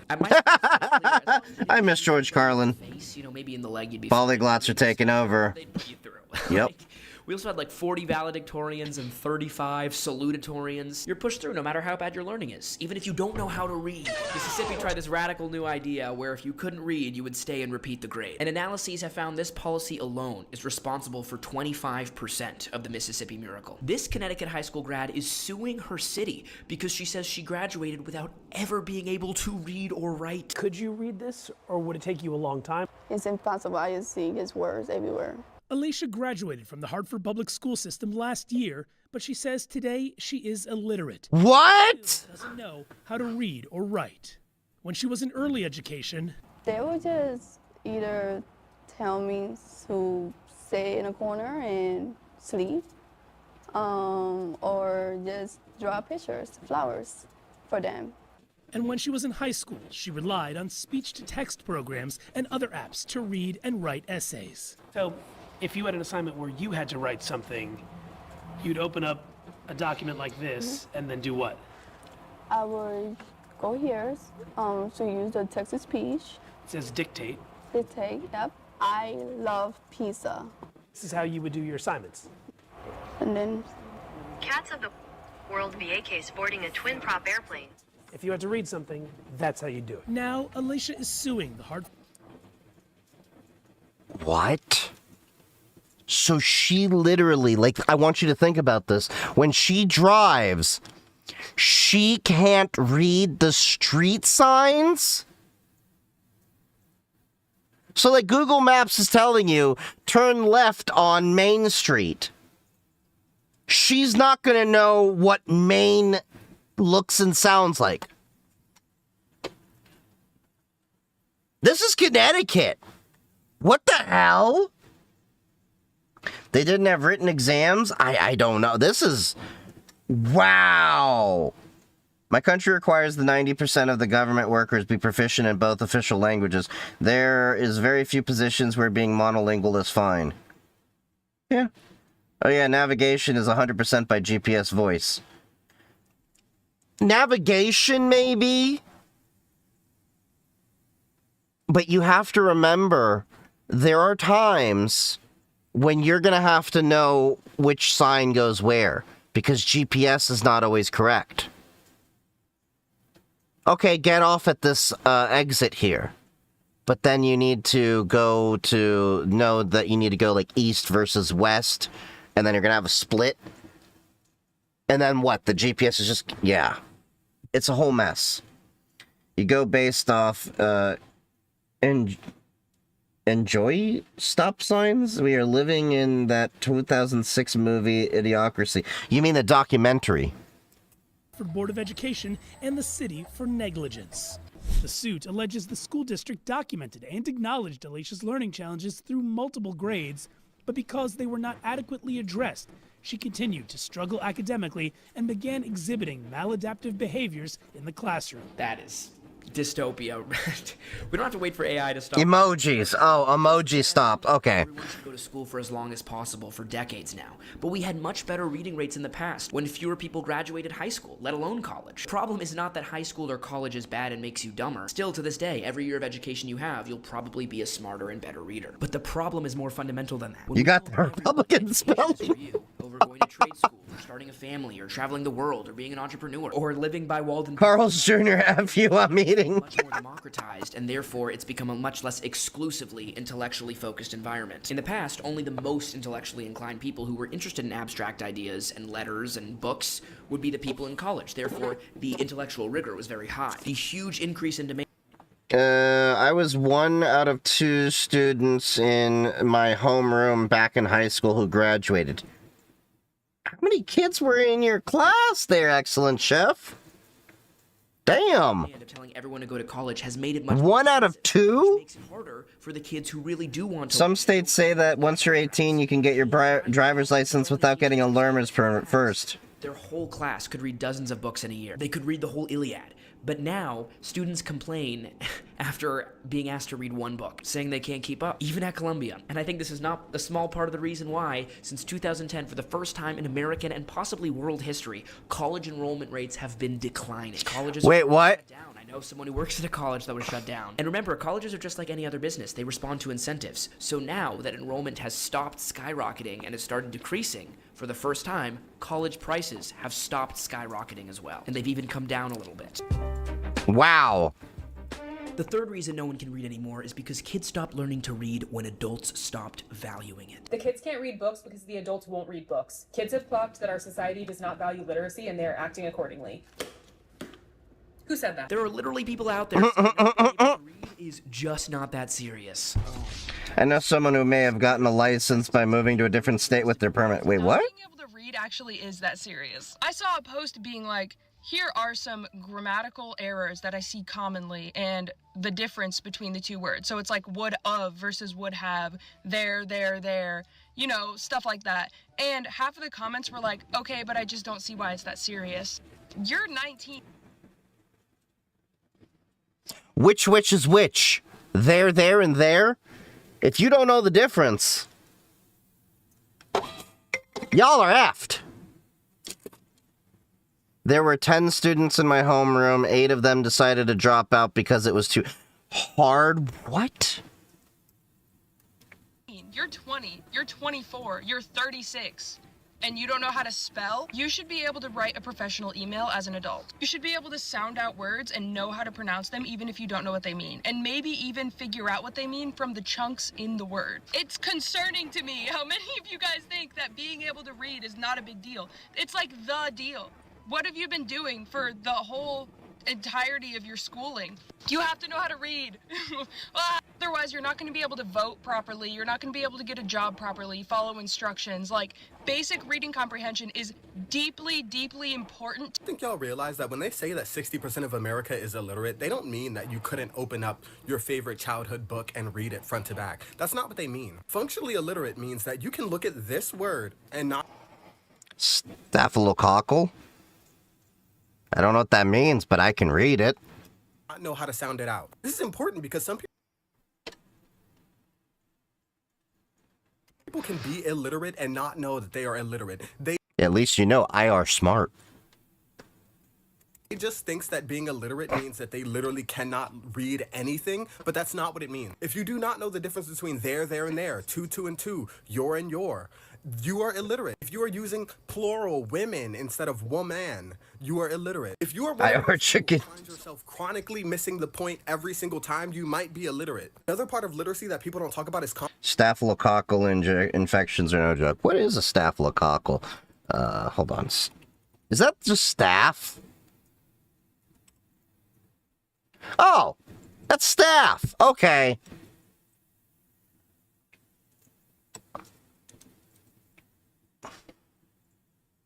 Okay, sorry, I've just always called it by the short name, but I'm like staphylococcal. At least I can pronounce it. I can enunciate. I blame Gene Roddenberry. He took our greatest literary activist, shot him into space, and blinded him. You need to be able to look at a body of text and decipher what it was about. When you're English, Now BC is getting rid of the third road test and simply auto-upgrading you after 3 years of clean driving on the... Wait? What?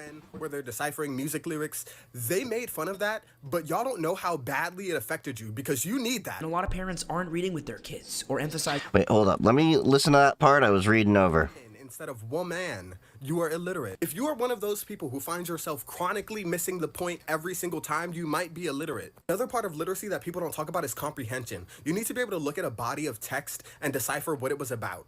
When your English teacher would ask you about symbolisms in the text, she wasn't doing that for no reason. And I feel like this whole it's not that deep English teacher trend where they're deciphering music lyrics, they made fun of that, but y'all don't know how badly it affected you because you need that. And a lot of parents... This explains my comment section so much.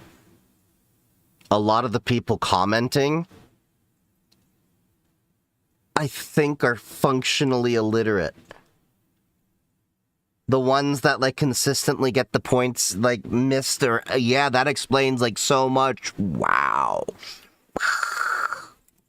aren't reading with their kids or emphasizing its importance, especially when there's so many AI tools that makes it so seemingly unnecessary. They're not being read to at home. Culturally, it feels like I'm not reading all that has just turned into You're not one of them, Kara. Whenever people are like, I can't believe the literacy rates are as high as they are. I can. I'm a server. You guys can't read the word carrot. What?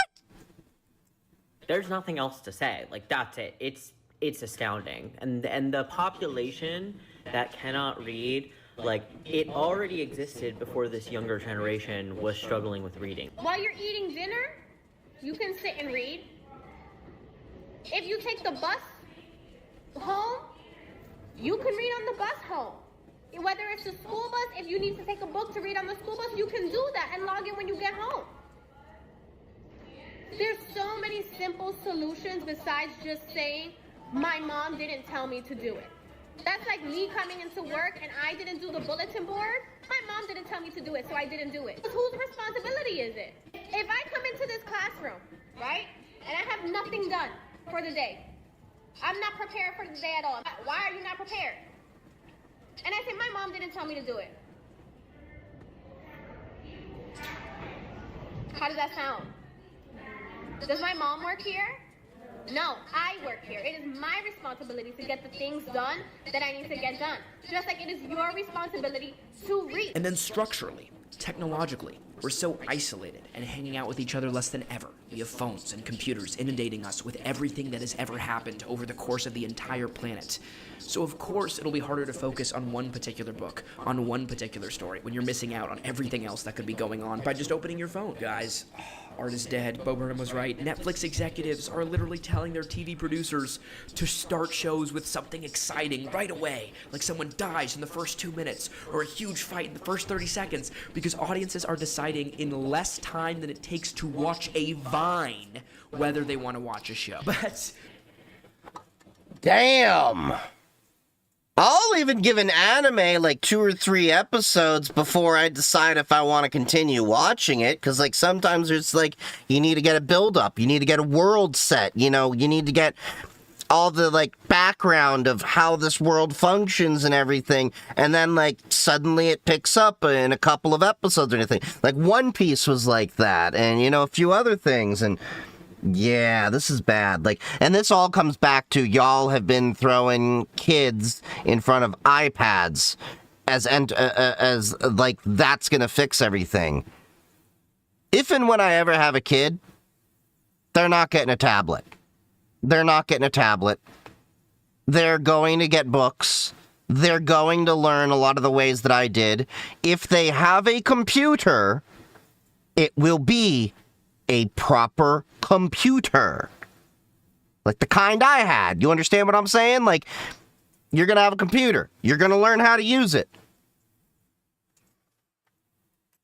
just to give the audience their due as I slowly lose my mind over here, this isn't actually the most irrational behavior. A study found students who watched a professor speak for 5 seconds on mute and left a review and rate my professor were almost identical to the reviews left by students who had had the teacher for a whole semester. But if you watch shows made now, or shows made 30 years ago, the producers no longer have faith the audience will keep watching. They're just trying to keep their attention to the very next second. They're just basically one step away from putting Subway Surfers below the next episode of Stranger Things. And at a deeper level, like, I can't deny, especially being around a lot of creative types, it does feel... Oh god, the Coco Melon thing.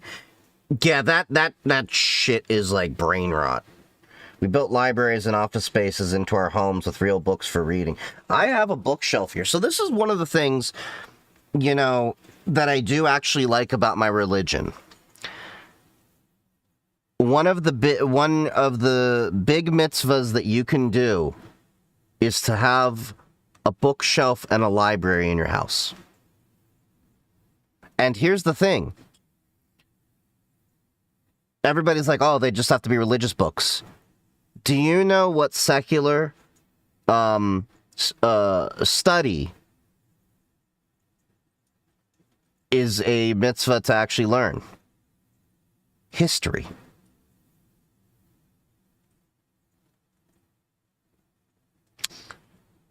That's why if you ever go into most Jewish homes, you will find a bookshelf. You will find collections of books. It's a cultural thing that we have. And we teach our kids to read books.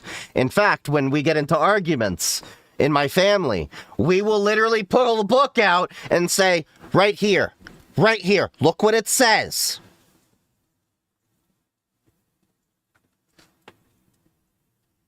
We had a family PC in my basement, no such thing as privacy, purely for listening in the early days of YouTube music videos and flash games. Yeah, I'd be 50,000 in debt if I had physical copies of my books. Your children were raised inside of a Jewish home. Those who do not learn history are doomed to repeat it. Yeah, basically. Like we've sacrificed making the best art we can in favor of giving the most stimulation we can, because that's what the business model requires now. Yeah, physical books, just not 4,000.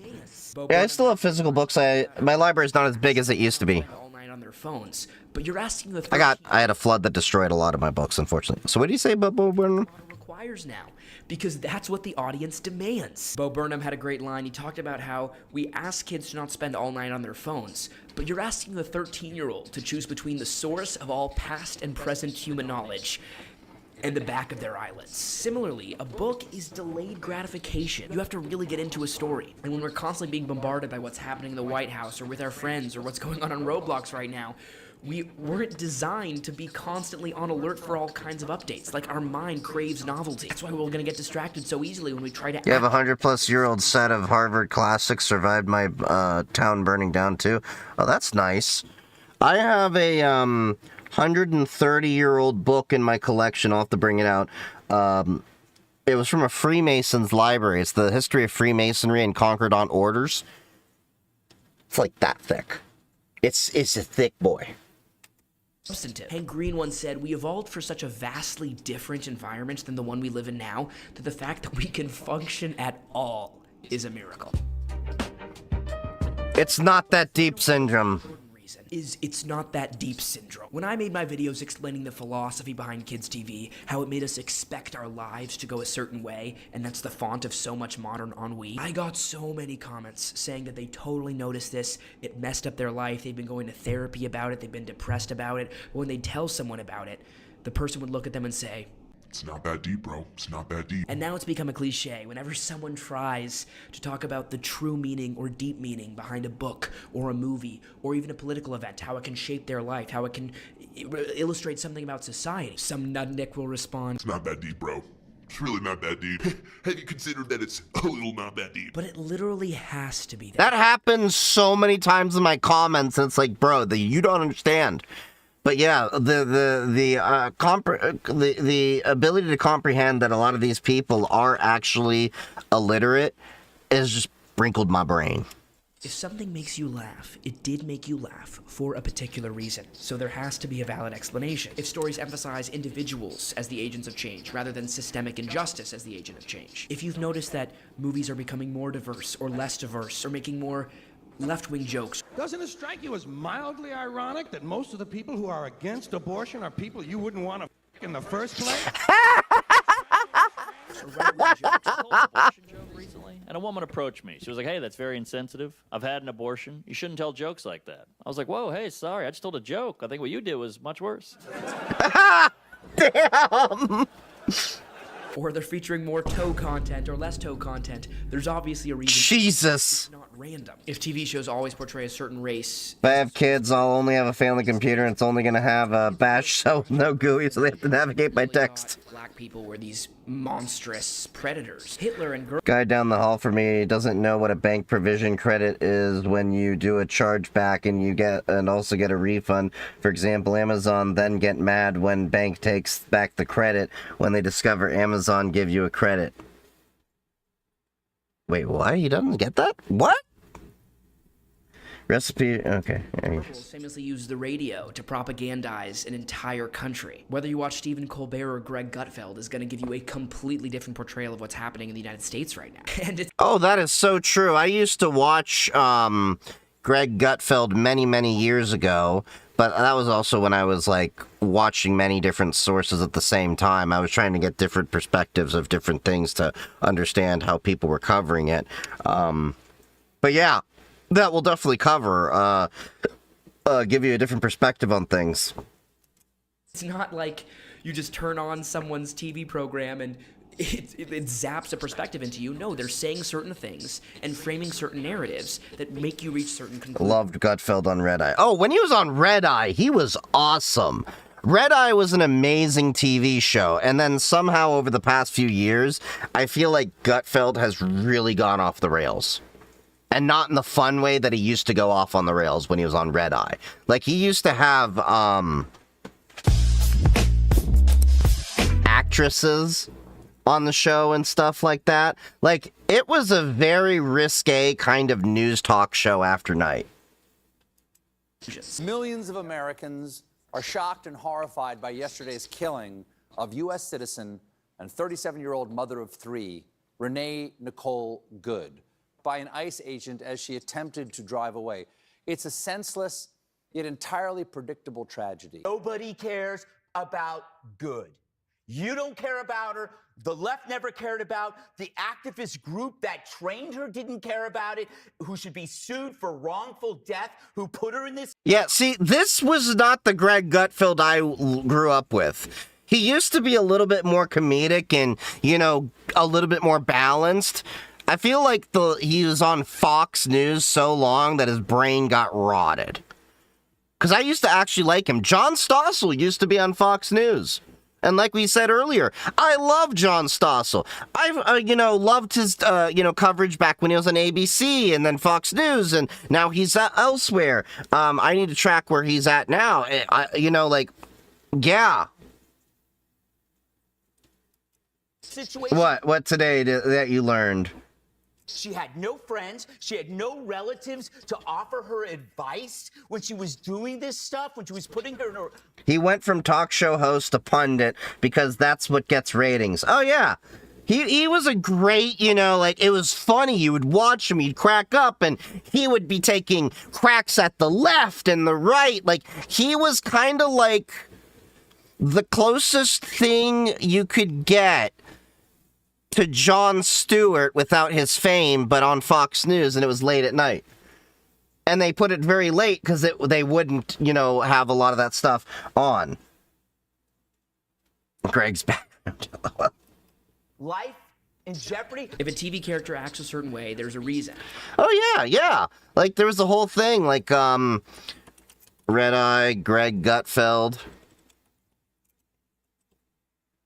Here, I'll pull that up. There was this whole TV show back then. I actually used to enjoy it because, like, this guy would give, like, the zaniest little, like, one-liners and stuff like that. But this was 2007 to 2015. And it was a late-night, early-morning satirical talk show on Fox News, which aired at 3 a.m., Tuesday through Saturday. 11 p.m. Saturday. And, like, this was, I used to record this and then watch it later because it was actually pretty funny on it would take. How they would, riff on everything. It was a whole satire of things. And then, yeah, he became a daytime pundit, and then suddenly just his whole vibe kind of changed. Yeah, Andy the facts guy. He'd come in and, like, fact check in the middle of it, and it'd be hilarious just how he would get ripped on and rip on the other people. It was a great TV show back then. Yeah, and this is back when Greg was actually, you would say, more true to, I know this is a no true Scotsman, but was actually very pronounced as a libertarian. And he would rip on Republicans and Democrats, and just nobody was safe. He just didn't care. And then suddenly he's, like, turned into, like, this guy I barely recognize, and is basically turned into old grandpa, get off my lawn, kind of person. If you watch Hannah Montana get really sad because she's missing her prom, and what's the best local coding model? Quen Coder. high school and you've had that. That's what I've been using. 200 times and you don't have a good prom, well, you're gonna feel like you're missing out on something. And the people who say it's not that deep are just shirking any kind of intellectual convenience. And the sad thing for them is they won't know a lot of the reasons that probably drive their own behavior, because the medium is the message, and media affects us so deeply that it's basically the sole reason generations have different experiences of the world. We talk about Gen Alpha being different than us. Well, that's because they have different media, right? They have different TikToks that are more short form, frying their brains. Boomers Yeah, they got skibbity toilet. don't know Gen Z slang because they grew up in a world of 80s John Hughes movies where the coolest thing you could be was pulling up to junior prom in a Lamborghini. No, Quencoder. Qwen. Because they read The Sorrows of Young Werther or watched 13 Reasons Why. This stuff is not... I think Fox forced his hand. They lost a lot of moderate content at one point. Yeah, they did. I think that's around the time when I even stopped watching it as part of the rotation of stuff. So, like, I would watch still, like, CNN and all that other stuff and your local news, but Greg Gutfeld was, like, one of the people I enjoyed watching there, along with John Stossel on Fox News when I was way more politically active.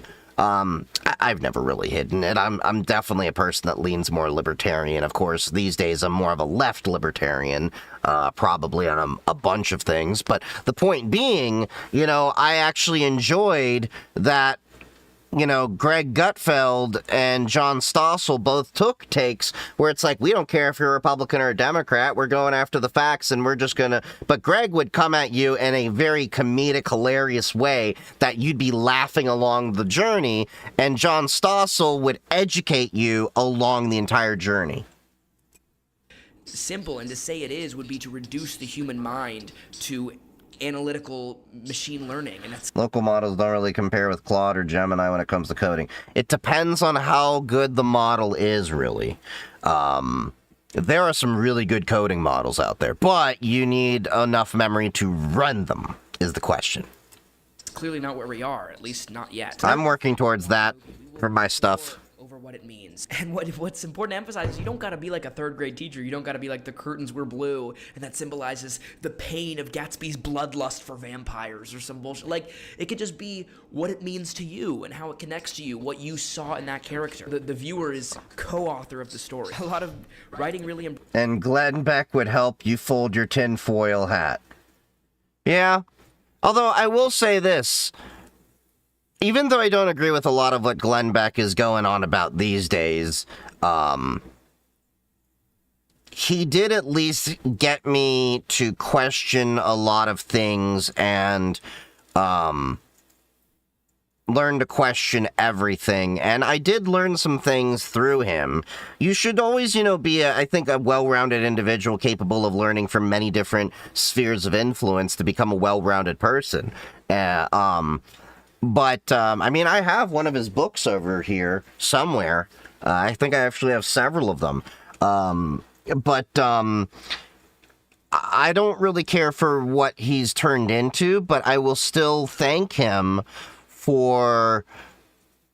At least he made me more politically aware and not to be, I guess you could say, a drone to just believe whatever was happening. You know, like, or, you know, believe whatever. It would be, I'm gonna now dive deep and research into this beyond just what the headlines say. As long as you don't live in it, yeah. Is Qwen tested on new data often? Qwen's the one run by Alibaba. So Qwen is a pretty well-reputable model. Braces this. Have you ever read Looking for Alaska by John Green? The main character, Alaska, spoiler alert, kills herself, maybe. It's sort of left open whether she killed herself or whether she died in an accident. And the way you find out which way she died is your decision. You decide what happened to Alaska. Whether you think she was so depressed that she would take her own life, or whether you think she was so reckless that it would be taken from her. But this is all the point of art. The point of art is to fully realize your humanity. That's why we call studying art in university the humanities. G.K. Chesterton said, art, like philosophy, has no survival value. Rather, it gives value to survival. The most common form of it's not that deep syndrome is people making... Oh, that is pretty deep. What does that mean? What does the... What's this that video about? What's the conversation about? Basically, that why a lot of people can't read now. It's like 20% of Americans are illiterate. and the issue with illiteracy growing right now. The author want to say with those words? It means that she had blue curtains because she bought the house and there were blue curtains there. When the teacher asked you why the curtains were blue, they weren't just trying to teach you media literacy and intent, they were also developing critical thinking within you. When you got mad and you said the curtains are just blue, that was your ignorance showing. It just beat you over the head with its message. I just wish the film would be more subtle with its storytelling. Oh, I get it. Fascism is the answer. And look. What the fuck?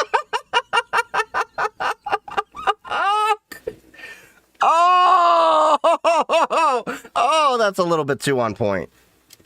I'll give them their due. Sometimes English teachers get a little excited about the color of curtains. Analyze this sentence for me.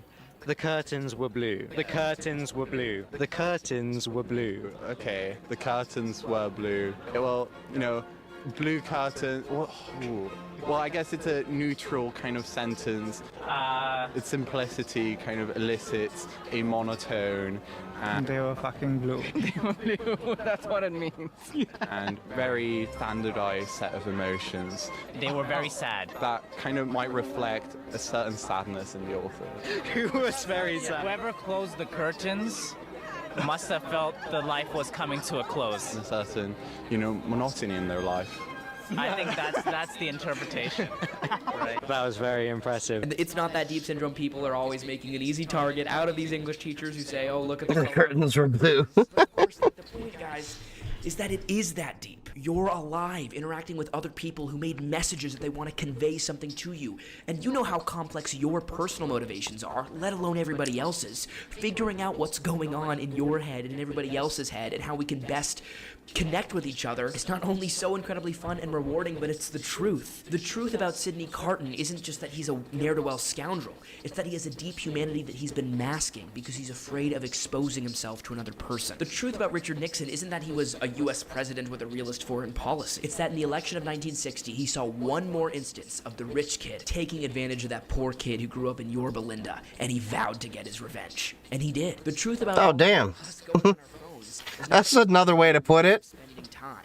It's not that we've discovered a new medium, it's that we've become so fragmented, so afraid of the risks of being with other people, whether that's because of social judgment or being canceled or inconvenience, that we numb our minds rather than deal with anyone else. And we have finally Run your Windows without VM and your data doesn't get sold.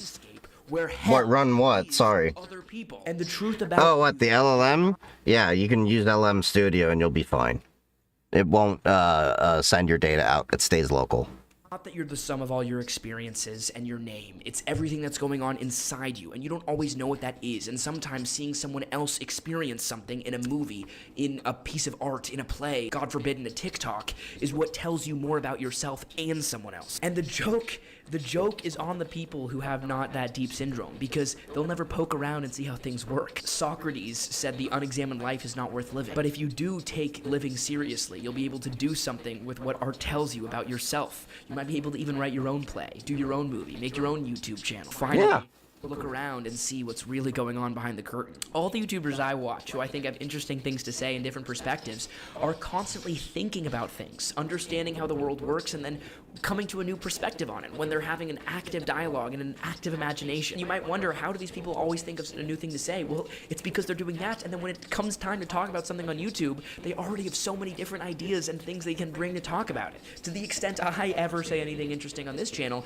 it's because I'm constantly discussing and thinking and reading about all different kinds of ideas, things I think are interesting, but not just reading them, really thinking what I think about them, what I think it means for me, what I think it means for my friends, what I think it means for my patrons, what I think it means for you guys. In other words, I try to see how things work.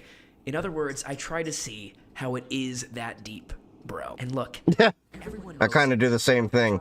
while filming this video, I literally came across a resolution someone put on in my dorm room hallway of someone saying they want to read more for pleasure, which is great. Although I always thought that phrase was weird, like reading for pleasure. Like, why do you have to read for pleasure? Why not just read for depth, for experience, for connecting with another human perspective? Maybe that is the pleasure that you derive from it. More and more by AI, but we're already here. It's just going to accelerate. We're going to have to think less and less, which is why your decisions, your opinion of this video, your philosophical foundations of whether you want to be in the real world and critically think, or just sit back and let AI do it for you. If you want to choose to be a thinker and human being with humanity, or you want to outsource everything to an algorithm, is going to become more and more unavoidable. It's going to become more and more urgent. This article just went viral about how AI is going to be coming faster than you could have even imagined, and that in 2022, AI could not add 7 plus 13. They were as incompetent as a Gen Alpha kid on Roblox. But now, James Fenimore Cooper novel. AI's writing is winning awards and designing other AIs. And whatever AI can do kind of right now, it's about to become a master at. So you need to decide, will you still be someone who plays a part in humanity and thinks for yourself? Or do you find the humanities anachronistic and opt instead for a world like WALL-E? In his book, The Case Against Education, Brian Kaplan argues the value of a college degree economically is only 20% what you learn, and 80% of it is signaling. Meaning, if you graduate from college, it's not that you learned It's not that deep, bro. The illiterate 2026, basically. You are someone who is a hard worker, who is a conformist, and who is intellectual. They could have just hired you before you went to college and gotten 80% of the value. This didn't used to be the case. College used to be an unabashedly, unashamedly intellectual climate where people could read and wanted to read and learned how to read better. That's what all of education used to be. And we should get back to that way and allow people to do what they are best at. Otherwise, everything will become so watered down that only a small elite will be able to actually read anything, and they'll dominate the rest of us. Look, high schools and colleges are lowering their pass requirements so more people can pass. The IQ of the country slips a few points, and everybody feels all right about it because no one can measure all the declining test statistics when you just change the test. And pretty soon, all you'll need to get into college is a f***ing pencil. The number of A's given out at top universities, they have literally quadrupled. They have Nicky, Ricky, Dicky, and Don A's at elite universities. Jeez. Kaisenot out there trying to educate himself, trying to get smarter, and he's been absolutely roasted for not knowing some words some people think are pretty straightforward. How do I pronounce that? Spontaneity of life. Hardly such questions set up a false what does that mean? Dichotomy. But the fact that he's making an effort to become more literate is commendable. And we should be like high and stay curious and interested in the world. I think, personally, that we all are naturally like that. I can respect anyone that wants to continuously better themselves. It's the people that want to remain stagnant and don't want to improve themselves or their lives. Those are the people that I kind of just side-eye. But the rigid Prussian-style education system... It's not that deep, bro. The illiterate 1976 on a cliff by a watering hole. That was a good effort, yeah. Incurious populace. And that's what some people want. Because an uninformed, uneducated population is much easier to control. So also think about who has an interest in you not being able to read. And think for yourself. They don't want a population of citizens capable of critical thinking. They don't want well-informed, well-educated people capable of critical thinking. They're not interested in that. That doesn't help them. That's against their interest. They want obedient workers. Obedient workers.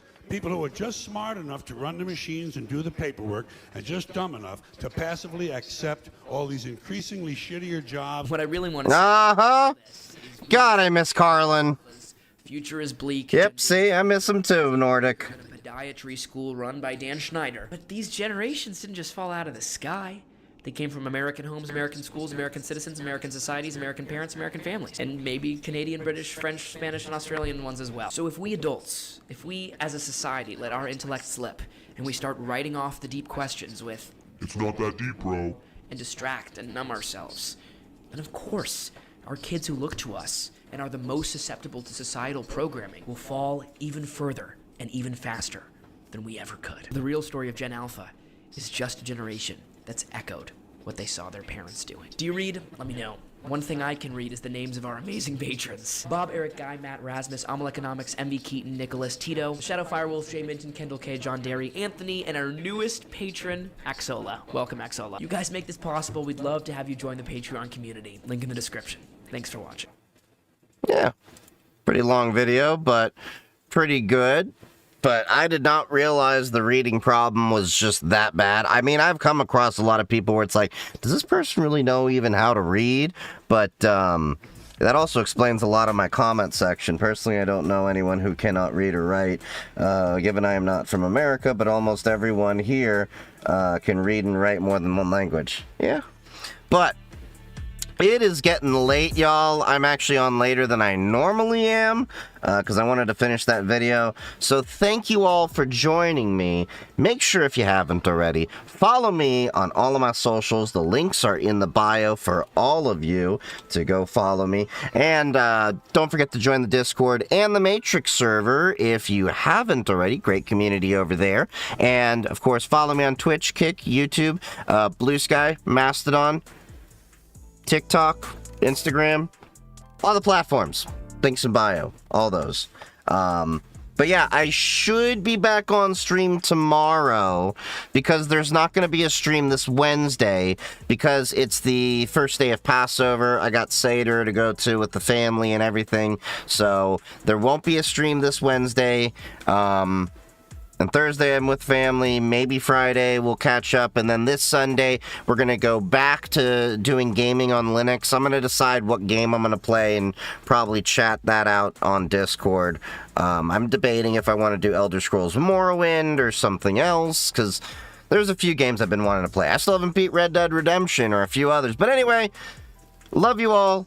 Stay safe. Happy hacking. If you're on Twitch, stick around for the raid. Otherwise, I should see you all tomorrow, unless I have an issue, and then I'll let you all know on Discord and Matrix if not. Alright, see y'all later. Happy hacking.